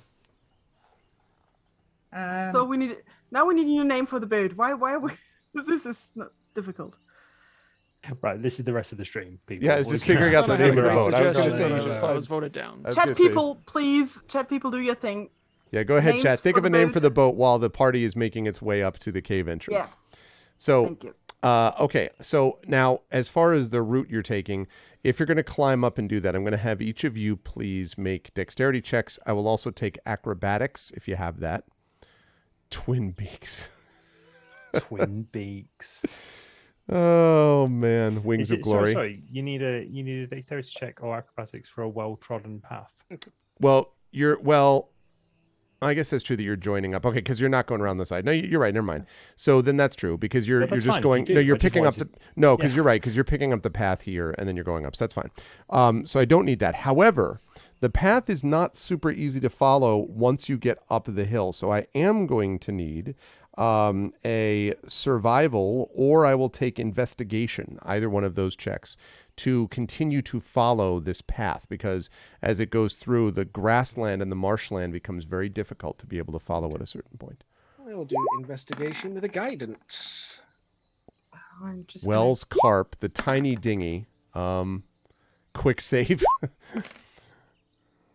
I got Oh, wow, actually, we didn't 21. roll too bad. I'm going to go for survival because they're both as bad as each other.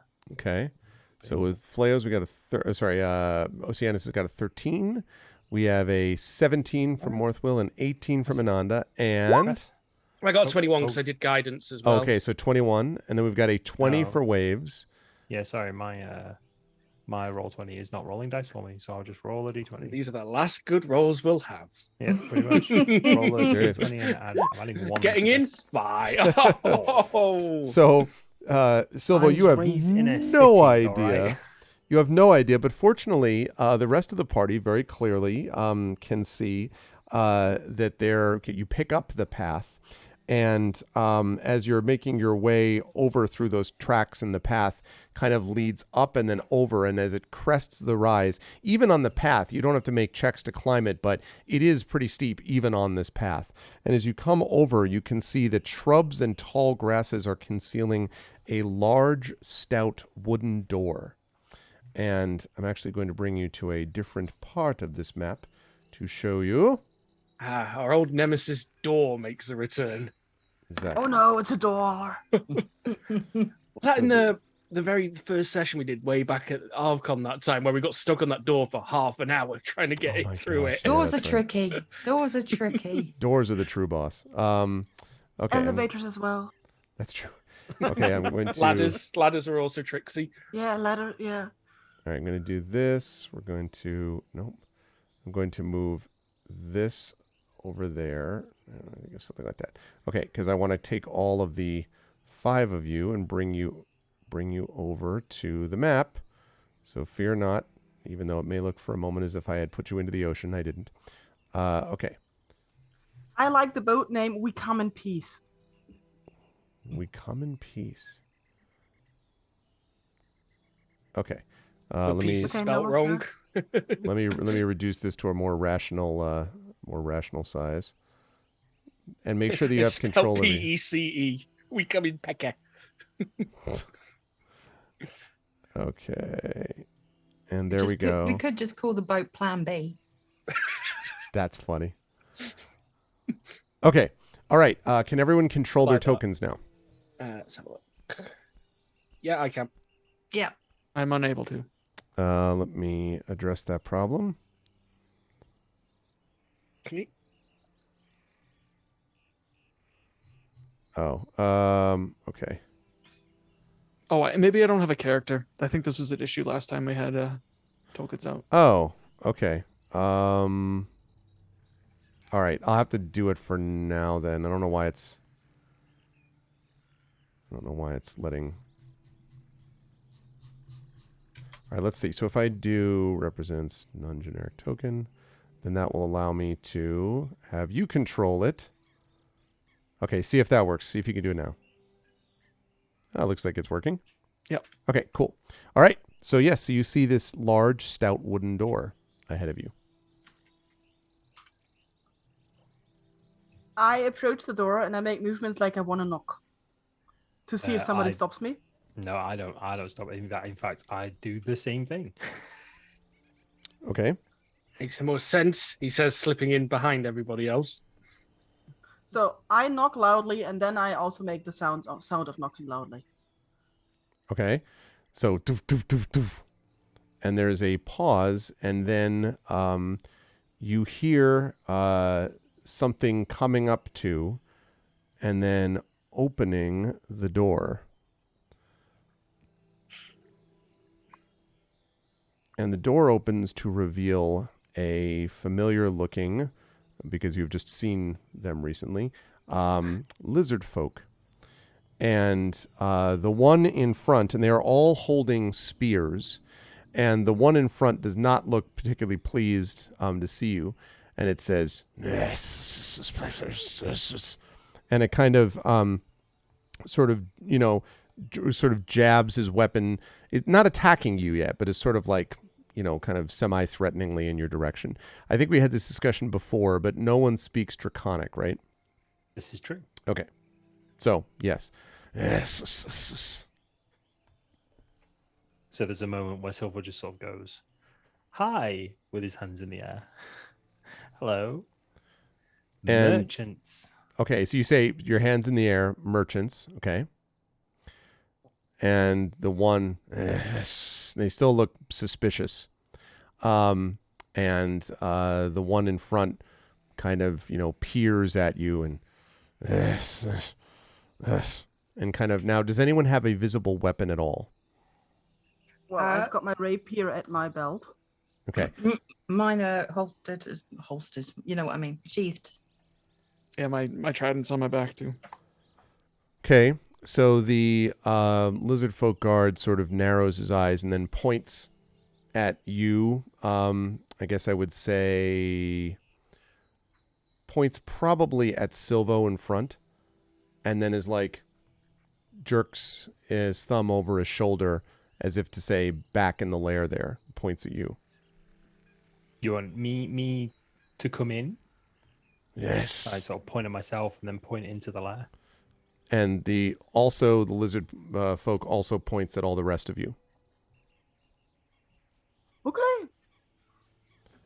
Let's walk into the lizard lair. What could go wrong? Yeah. And they all point as well hands at, up. and they point at your weapons there, Waves and others, and points at you and then looks down at the weaponry and says, and points at like the swords and all that stuff, and then sort of puts a hand out as if to say, like, you got to bind your weapons or drop your weapons or give us your weapons or something like that. Okay, I take out a little bit of string and bind my weapon, but I'm not giving it. Yeah, Okay. I'll take the hempen rope and just wrap it all around the trident or the dents, and to make it not dangerous. Okay. Yeah, I'll do the same. I'm not handing my weapon over, but I will bind it. And what about you, Morthwell? What weapons? Yeah, that's true. They pointed your backpack to demand that you. No, just kidding. Get in the backpack. Okay. I offered them to go in and inspect it. So you step forward, having done that. They come up to you, and one of the guards, and you now see, as I mentioned, there are at least 5 of these, and they literally, not particularly gently, Silvo, come around behind you and suddenly bind your hands behind your back. Now, they're not throwing you to the ground and they're not beating you up or anything, but it's very clear that, this is like standard operating procedure. They do not look, and they're starting to do that to the rest of you. Now, they're not, as I say, like ripping things from you or taking your armor or your items, but like they very clearly are binding you. I will say in common to the others and in Elvish to Oceanus, this feels reasonably normal. I'd just let this happen. We're not being stripped of weaponry or items. They just want to know we're not going to jump them when we're led in. Motherwell stashes his book and quill and holds his hands out in front of him. Yeah, I'm going to hold my hands in front rather than behind. Okay. Yeah. Oceanus will do the same. Okay. So, Waves, sorry, what about Silvo sees the scowl on Waves' face. If a beak can scowl, in fact, it's just there's a nod from Silvo, and you get the impression it's to say, it's all right. This could be going a lot worse. This is actually going quite well. Okay. Waves. Well, she'll guess that Lizardfolk are not really familiar with Kenku hens and all of this, so she'll try to at least get them to not bind her really sharply, like really tightly. Tightly. Okay. If there needs to be binding at all. Yeah, the impression that you're getting is binding is kind of the point. Is the impression that you're getting. Well, I'll at least try to not have them bind me too tightly. Yeah, let me have you make a dexterity check, actually, just to see how possible that is, Wave. Dexterity check. Wait, it doesn't want. It wants to know something there. Submit. 11. I don't know that you're really going to be able to do much of that. It's not bound tightly, like cruelly, but it's sort of in this, we don't want you getting out of this until we tell you kind of mode. Mm-hmm. Okay. And assuming that everyone then is more or less in agreement with how that works, the lizard folk then, let me make sure I have it going in the right spot. Right. And they open the door and they march you down the hallway. Now, a couple things to note about this. First of all, you notice that a couple of them are holding torches, lit torches, which makes sense when you get inside and you realize that it is quite dark inside the lair. And that the lair itself is basically has 12-foot high ceilings. And you can see that the corridors that run between the rooms that they're bringing to you are not illuminated, but it does seem like some of the other rooms you see to the side, to the east and west and north and south of the corridor as it winds around, those are illuminated.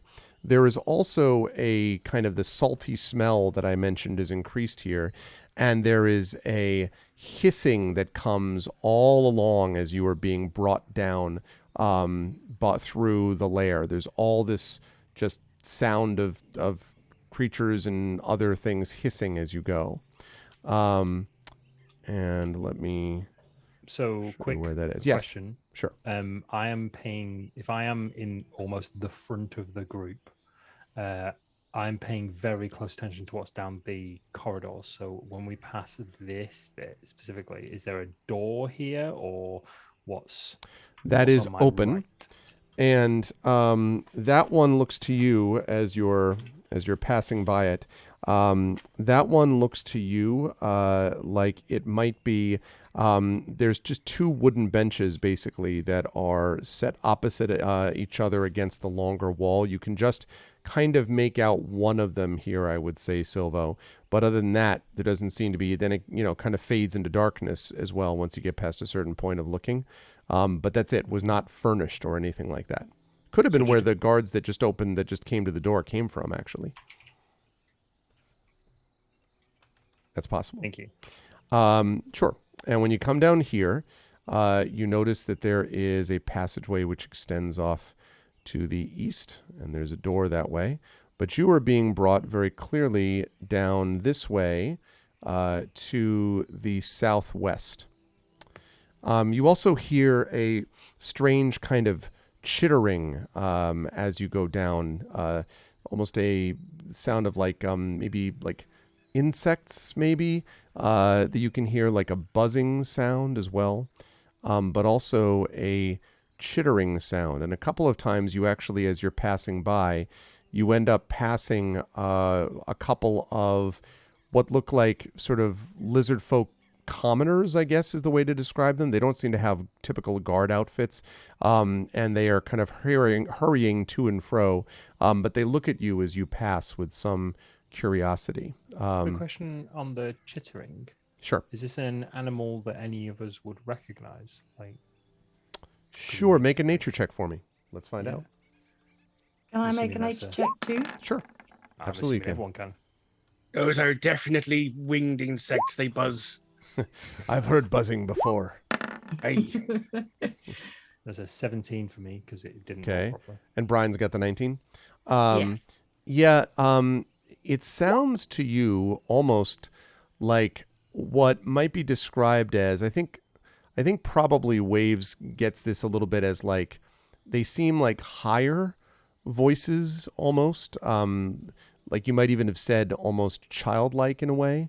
And then as you're looking in more detail, you are listening in more detail, I would say that probably Brian is able to ascertain that this sounds like a high-pitched version of the lizard folk sound themselves. It might be little lizard folk hatchlings, let us say. Where do we know where that's coming from, or is it just in this All area? around you. It's echoing throughout the entire layer. Okay. Yep. Can I'm obviously going to reiterate this, and because the lizard folk don't speak common, I'm not going to be too guarded, but I'm also not going to speak too loudly in case other people in the vicinity can overhear. What's the ground made of? The ground is made of a kind of rough stone on which your feet pad as you make your way along. It is kind of a rough stone, but there is a continual dampness that you notice on the stone. Like, that is to say, like, it all seems kind of, damp. Okay, as we're walking along, I'm going to turn to the others and just casually say, "This, I mean, I don't know much about the nature of lizard folk, but I can't imagine that they would have too many younglings in a camp that they were potentially going to attack from." Doesn't immediately scream of getting ready for war. Or maybe it does, I don't know. I've never been at war, so. Waves shakes her head, very obviously not agreeing with this assessment. Is this normal for war camps, I suppose? He says, looking at Waves. Waves repeats in your voice towards war at Saltmarsh. hey, Saltmarsh, you don't exactly need a large professional army to take, you know. Well, I guess. I mean, a fart on a Tuesday could do it most of the time. Well, we'll see where they're going to take us. Did we see anything specific down these alleyways to our right as we were walking? There's a door here. I see the door. Yep, so there's a door right here. yeah, There I see the door is there. a door to the west. Yep. All wooden doors from what you can tell. Up here, as you sort of looked up there, it looked like there were a couple of other lizard folk moving about that were visible to you, but that was all. And most of these rooms that you go by, incidentally, at least the ones that are open, seem to be fairly sparsely furnished. There's not a lot of extra, bells and whistles here. Did the lizard folk look like guards or commoners? These ones up here and this one that you passed look like they might be, this one right here that you passed looked like they might be more like guards. Thank you. And what about the next tunnel? This one here, are you talking about this one here? Yes, that one. Yeah, that one just extends up to the northwest, and then you kind Okay, of lose sight from there. Cool. Awesome. Thank you.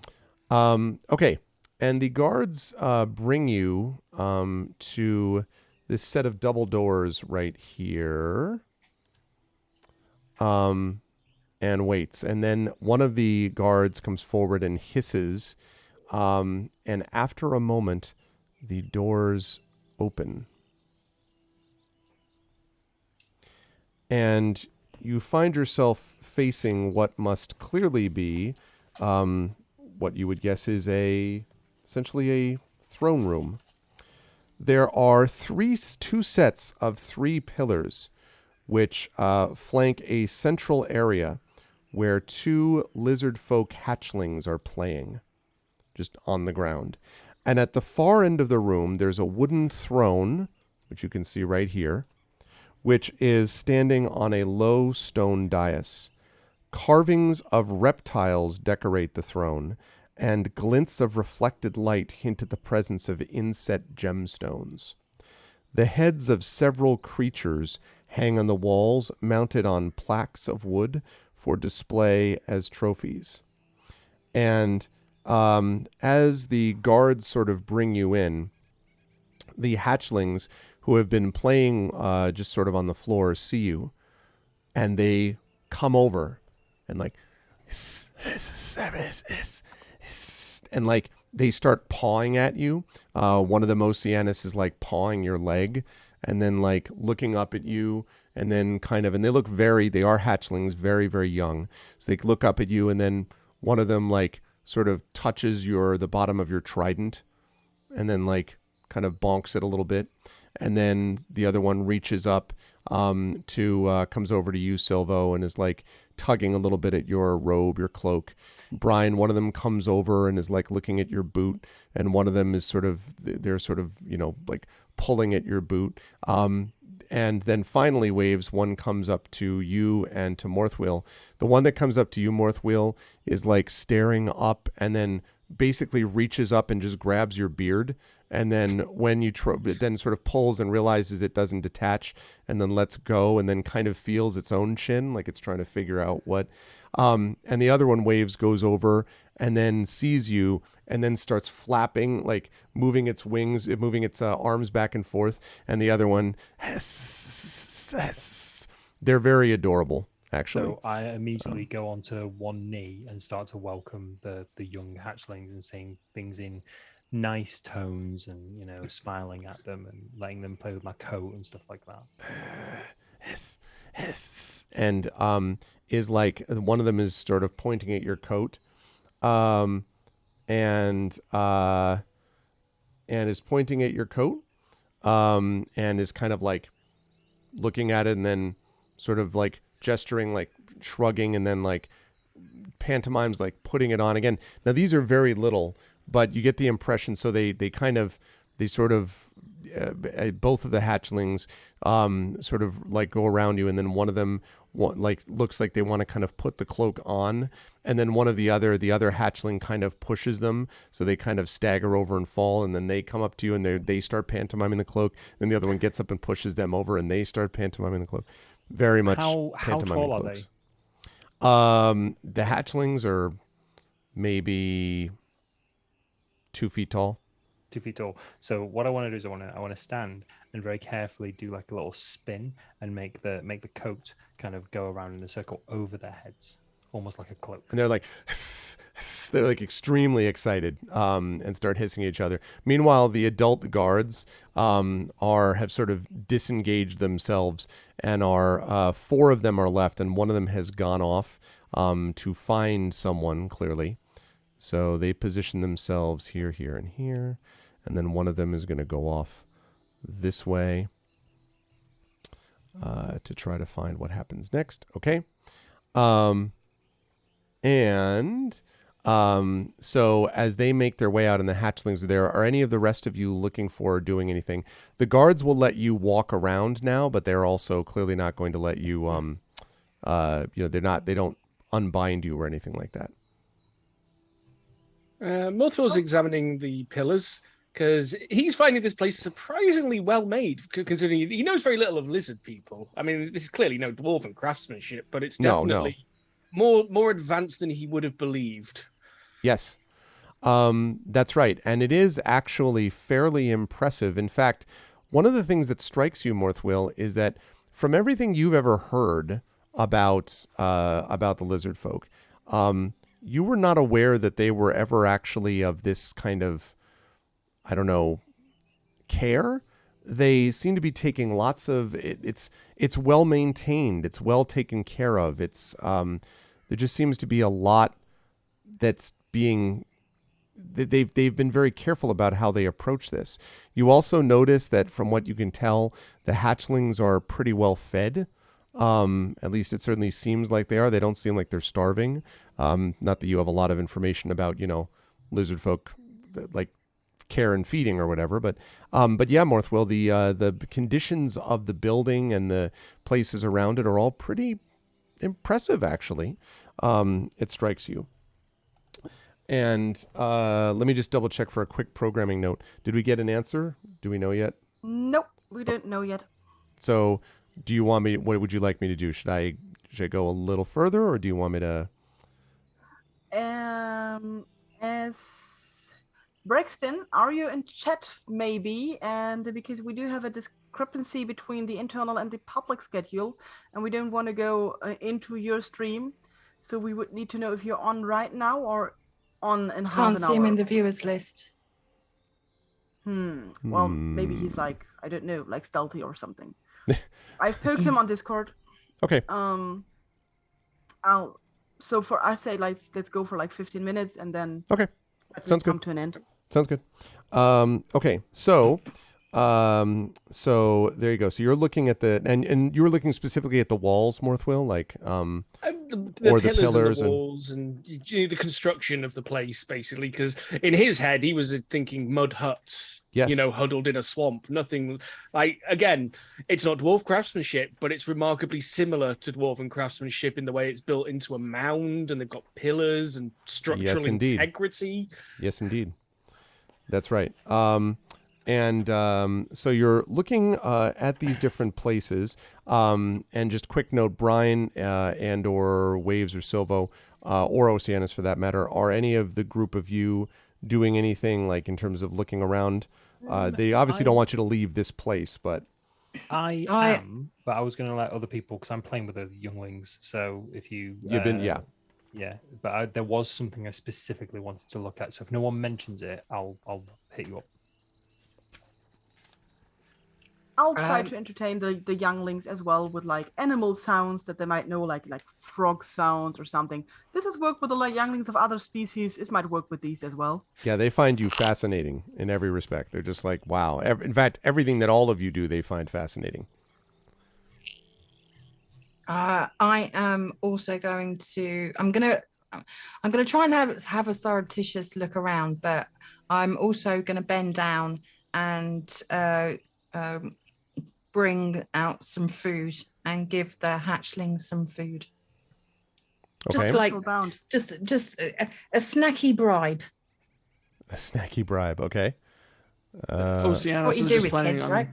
So I'm guessing you can do that because your hands are in front of you, aren't they? So you'd be able to reach into like a pocket. Yeah, my hands are in front of me, so yeah. Yeah. Okay. So, go ahead. I'm sorry. I was just going to say, I wanted to have a look at these trophy heads. Yeah. Along the wall. So a couple of the vibe in the room. If they're all like dwarf, half elf, Kenku, or they're like, beholder, dragon, that sort of thing. Absolutely. So the first is there are basically 3 heads on either side, on either wall. One of the heads is what looks like a big sort of frog face. And you think you might have heard of something of this before. In fact, go ahead and make a nature check, Silvo, and I can tell you if you have. Let's go with that and add 1 because my nature's rubbish. Nope, probably not. That's 12. Yeah, not so much, but definitely looks like just a big frog, basically. Frog. There's another one that is what looks like a large crocodile head. So you see that as well.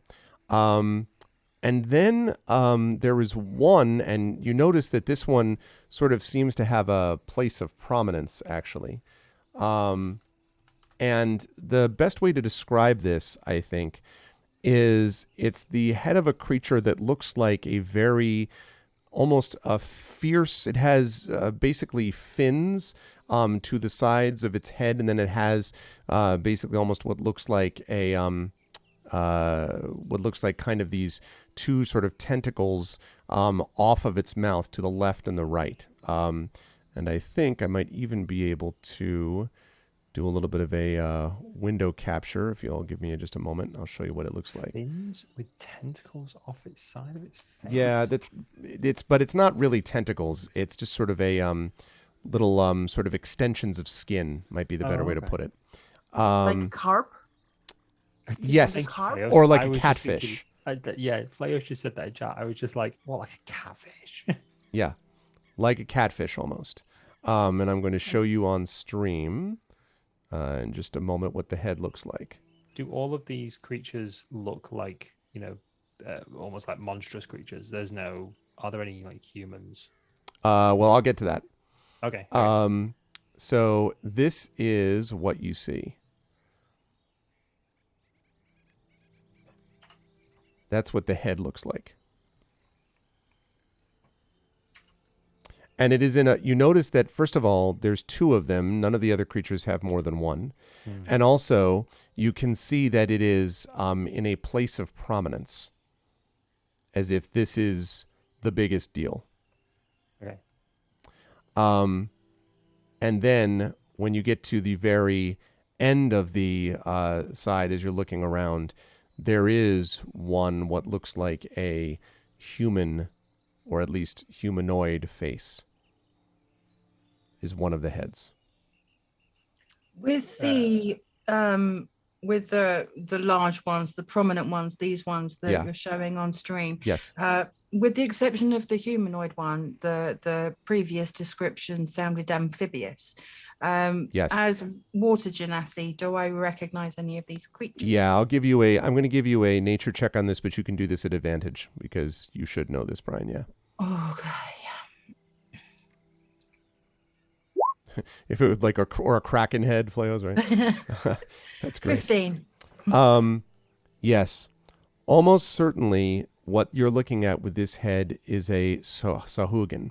Now, a Sahuagin, it's important to note, is a couple things about these. First of all, the Sahuagin do not suffer. The lizard folk can and have made allies ships and connected with humanoid and human races, and the so-called the theoretically good aligned races before. They can be very territorial and whatever, but the lizard folk have on occasion been known to make alliances. Not so with the Sahuagin. The belief of the Sahuagin is that they are a superior race to all others, that the creatures of the sea will one day overwhelm the creatures of the land. And the Sahuagin also do not believe any other creatures of the sea to be on their side. They can use them as minions or as slaves, but certainly not as friends or allies. And they are mortally opposed to the lizard folk. In fact, the Sahuagin and the lizard folk have been at war with each other for a long period of time. Oceanus, you also have had run-ins with the Sahuagin, and they are not to be trifled with. They are merciless and fierce and very dangerous.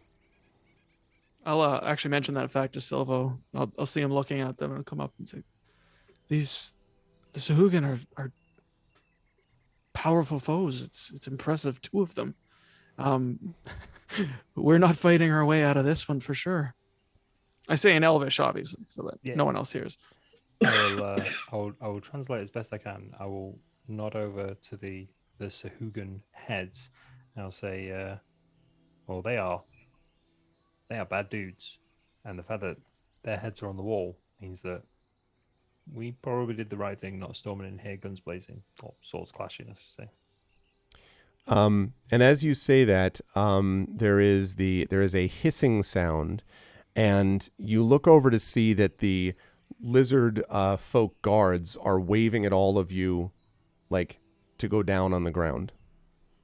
Okay, just before doing that, the humanoid head, is this a humanoid or a human? It is a human head. It is a human head. Okay. Is it the slaver? It is not familiar to you. Okay. Not the pirate captain then. Yeah. Okay. I kneel. Morthal kneels.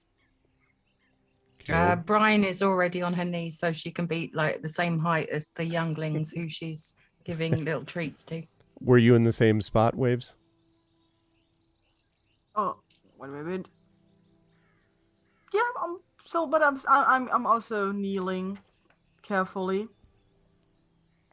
I can also bow my head Okay. a bit. Okay. So let's see.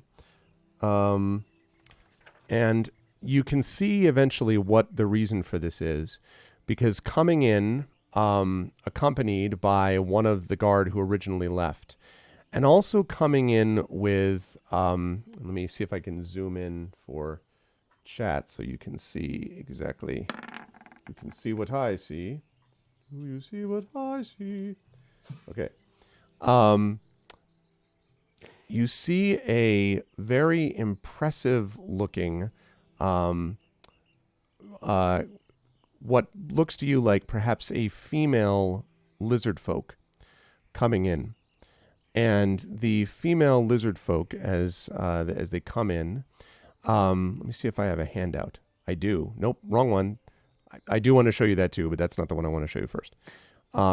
This is the one that I'm going to show you. Is it the image of a female lizard folk being devoured by a non-dimensional space backpack by a dwarven artificer? That would Fast. not quite be the case, no. Okay. That's very specific. Yeah, it is a bit, isn't it? Okay.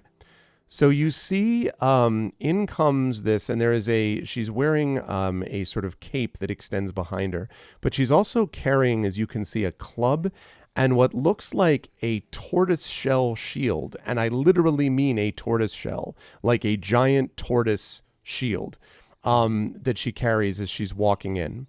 And she comes into the group, and I try to sort out. I have too many handouts on the screen. Hold on. Okay, and she comes in, does not even acknowledge you yet, comes in, then gets to the throne, turns around, moves up to the throne, and then basically settles in to the throne. And accompanying her is an aged lizard folk, very, very old, if you had to guess. And this one is also unusual because of his demeanor, and I will show you what I mean by that. Let's see, where do we go? And there we go. Perfect. All right.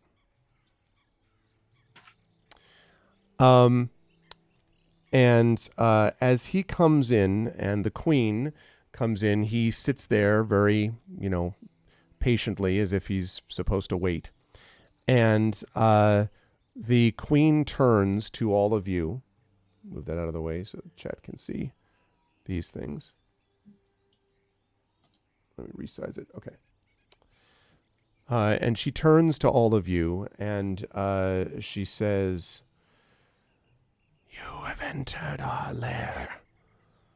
Speak, warm bloods. Why are you here?"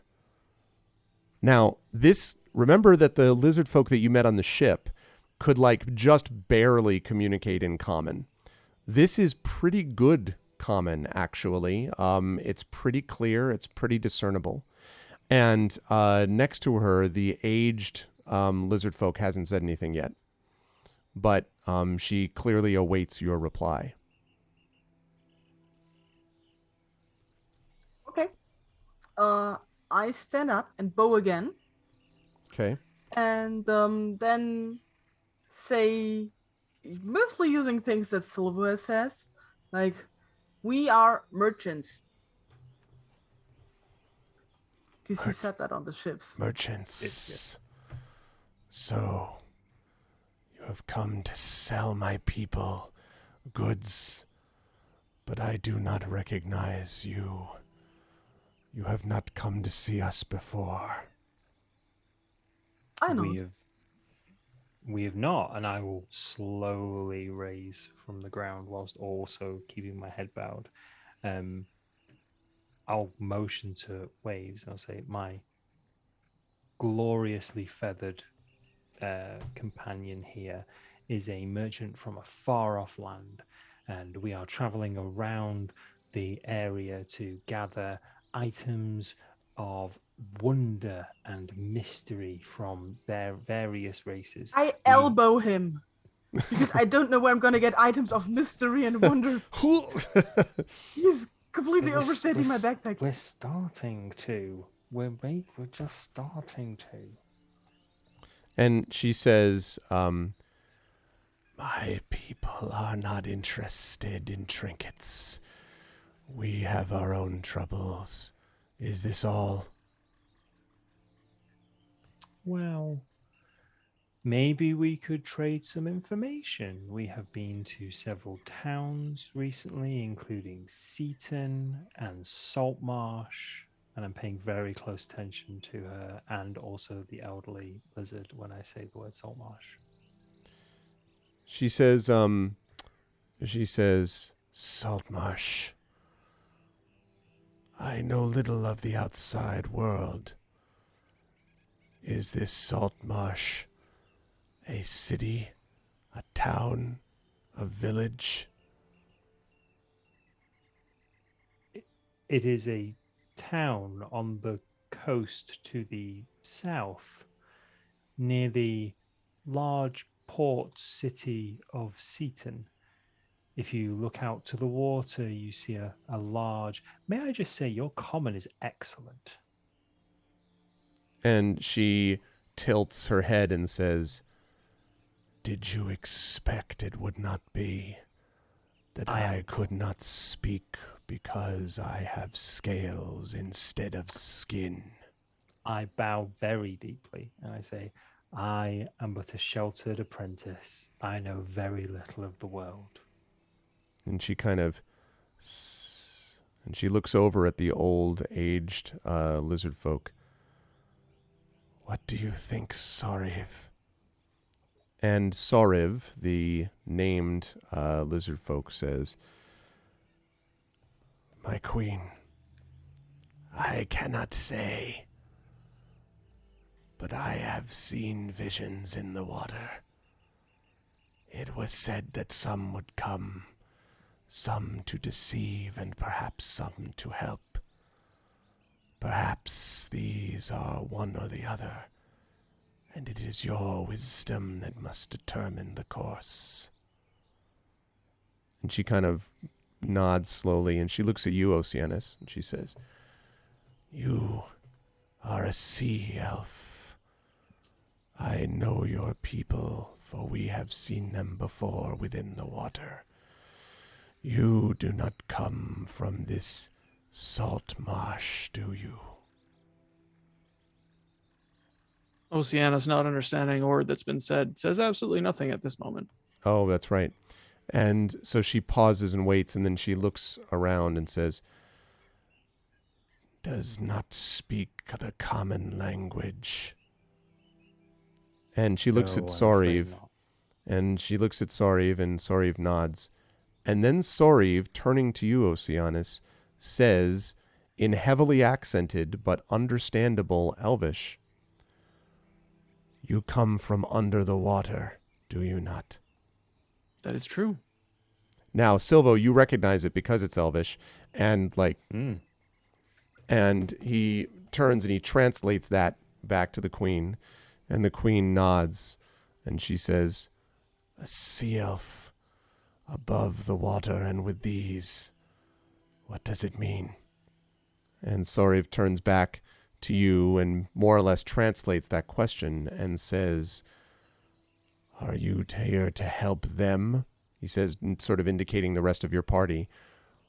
Or to help the sea elves? Or to hurt us? I'm not here to hurt. I'm here to learn. These ones saved me from a bit of trouble, and I'm just staying with them for now. Here to learn.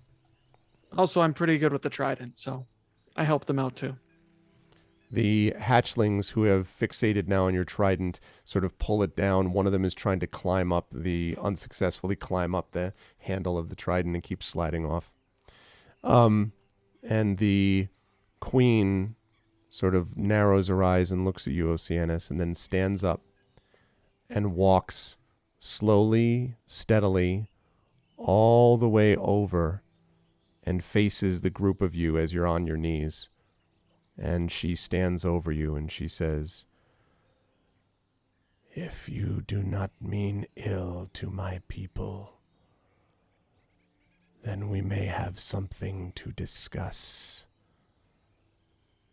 My people are preparing to go to war, and you must decide which side you will support." And with a general hissing filling the room, we're going to bring our session to a close. Oh, cliffhanger. It is a shame that we don't get to have Oceanus for longer as a part of this, but Oceanus will have more hopefully to say as we go along. Good work, everybody. We have to close up shop because we want to make sure that Braxton is able to get on, but really good work. Really a lot of fun to watch you folks doing this, and I'm very excited for what is going to be a lot of diplomacy in the lizard folk lair, which is what we're looking at doing. You folks decided to go that way rather than straight up combat.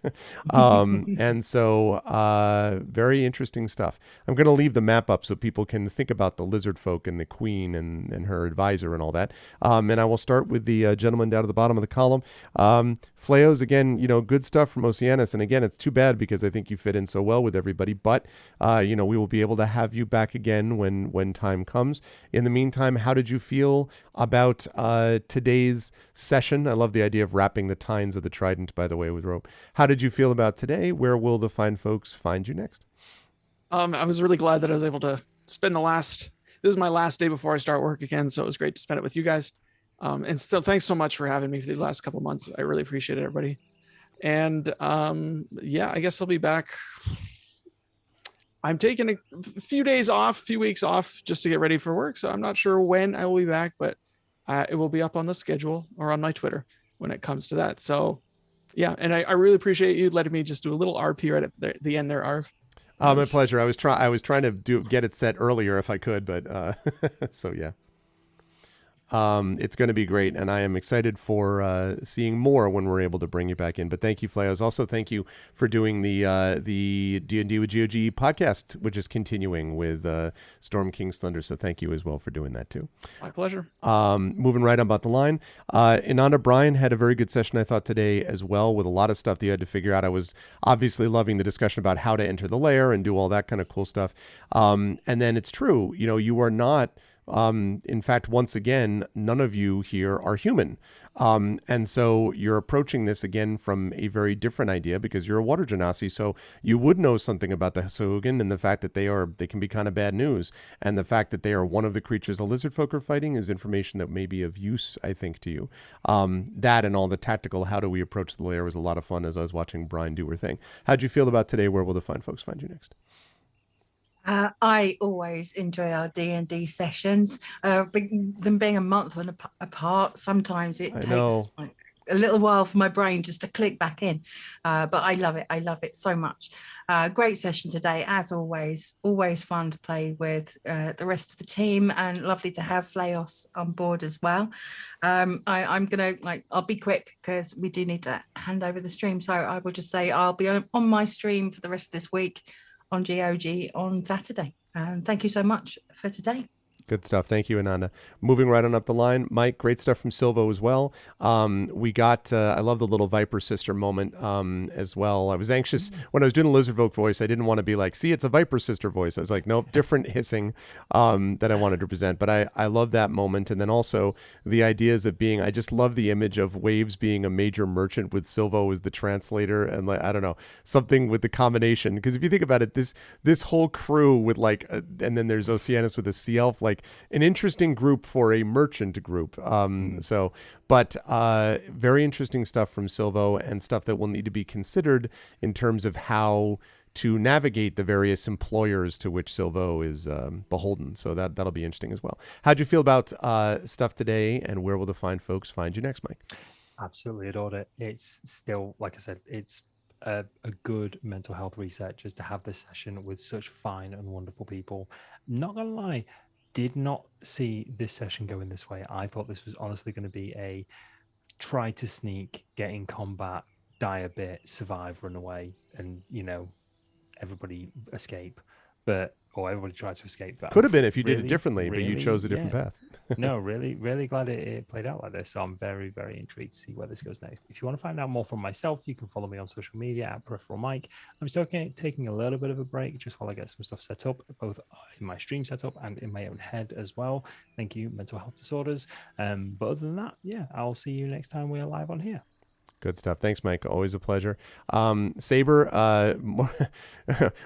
clearly the humorous highlight of the day was the discussion about what to do with the backpack and how many, dwarves can fit on the head of a pin, by which I mean inside a bag of holding, which is a backpack of compressing. I also love the intentionometer. I think everyone at the same time was like, oh, that's what that's for. Very, very funny. I love the artificer work that was done there. So that was the highlight for me with Morthwill. But of course, Morthwill is also going to be looking at the construction and figuring out what the deal is with the lizard folk, because I think all of you are trying to assess what the deal is with the lizard folk without just being like, let's just kill them all and let everyone else sort it out. Like, that was not the approach, and certainly not Morthwill's approach either. How'd you feel about today? Where will the fine folks find you next? It was a lot of fun. I won't lie. I've been looking forward to unveiling the bag of holding since the end of our last session. Great. Didn't quite get it in at the end then, so I was like, I've had a whole month to like think about how's it gonna work, and what are the bits gonna be called and things like that. So that was a lot of fun. I am now terrified that at some point the party is gonna stuff me into the bag to see what happens. For science. But yeah, it's a really, really good session. I am amazed and delighted that walking up and knocking has worked out the way it has so far, at least. I was dreading not going that way, because it's like, if we sneak, I'm probably going to get us caught and stuff like that. So it's good that played out. But until next time, Morthwill will be to be continued. But I'll be back tomorrow playing some more Gabriel Knight 2, The Beast Within, and I'll be back on my channel on Thursday. Good stuff. Thank you so much as always. Thanks for the dashboard of Moobot as well. Saber, as always, thank you. Last but certainly not least, Pyron. Good work today out of Waves also. I was loving all of the I was having fun watching you try to be like, I can bring in fog, and be like pointing at the clouds. You're like, you want rain, and they're like, you want this, and then it was like fog. You're like, no, and you're pointing at you like two thumbs, this guy. I found that very funny for some reason. And also your general suspicion of, this is a spell, I don't know if this is safe. Are you sure you want to reach these things in the bag? What do you mean, these things? That and the constant focus on, I want my crossbow back, was definitely amusing me. And you, among everyone else, is also looking at this environment with a chance to play with some hatchlings and also see what we think about the lizard folks. So there was a lot of different variety of material you were dealing with. How did you feel about today? Where will the fine folks find you next, Parent? I'm very, very lucky that this group is still letting me play a Kenku, although it complicates things a lot. And I'm very, very thankful that you're all letting me do this. I don't know yet when the next people are gonna see me next. It might be one of our next role-playing session, and I've not done this for a long time. I'm waiting for a very, very special release coming up in September, a classic release. And if that release actually happens, I will definitely stream it, like nearly everybody else on the team, maybe. I can't say any more because everything else I would say would make people guess it, I guess. And see you again soon-ish, I'd say. Soon. And of course, I love the session. It's good stuff. I'm excited for when we get to see you next, and of course see the whole crew next. And I want to make sure that I give Braxton time, so I'm going to say goodbye to the wonderful players. Chat, can we get some love for our wonderful players? You will see them back next month. 3 of them for both Talisman Adventures and Ghost of Saltmarsh, and 1 of them just for Ghost of Saltmarsh, which will be Ananda. And Flayos, again, thank you so much for being with us, and we will get you back on. Always open invitation. As soon as you're able to make it back on, we'd love to have you back. Thank you, everybody. Much love. I will see you folks soon. To the players. Bye for now. Bye. Bye. Bye. Have a good one. Bye. All right. And that is going to do it for us for tonight. Now, one of the things that we are trying to figure out is, I'm basically just going to say that I don't entirely know. I was planning to do our vocalist voice team tonight. I don't know if that's going to be happening now because we may reschedule it to accommodate a few things. So I'm not 100% sure. So instead of worrying about that, what I'm going to say is very simply, all you have to do is just keep posted on my Twitter and on my calendar, and I'll be able to let you know whether we're going tonight or not. So if not tonight, then it'll definitely be happening next night. But I'm just trying to figure that stuff out now. So just keep posted to my Twitter for details about that. Otherwise, Braxton is coming on right now, so I'm going to give you a little bit of the outro video. If you like what you saw and heard, please follow us on GOG.com, subscribe to us here on GOG.com, and please make sure that you check out as well our individual channels because we have all our subsystems and all that kind of stuff also. And next week, I'll be back here on Pen and Pixels with some more Solasta Crown of the Magister as I get back a little bit into that game. But so much fun, this one and the last one, so I'm excited about that. That's going to do it for me. Thanks, everybody. I will catch you either tonight on my channel or later on this week on my channel or back here next Tuesday for episode 340 of Pen and Pixels. But otherwise, I want to thank you all for being here, and I will catch all of you lovely folks as I look for my stuff. I will see all of you lovely folks soon. Until then, everyone be good to each other, and bye for now.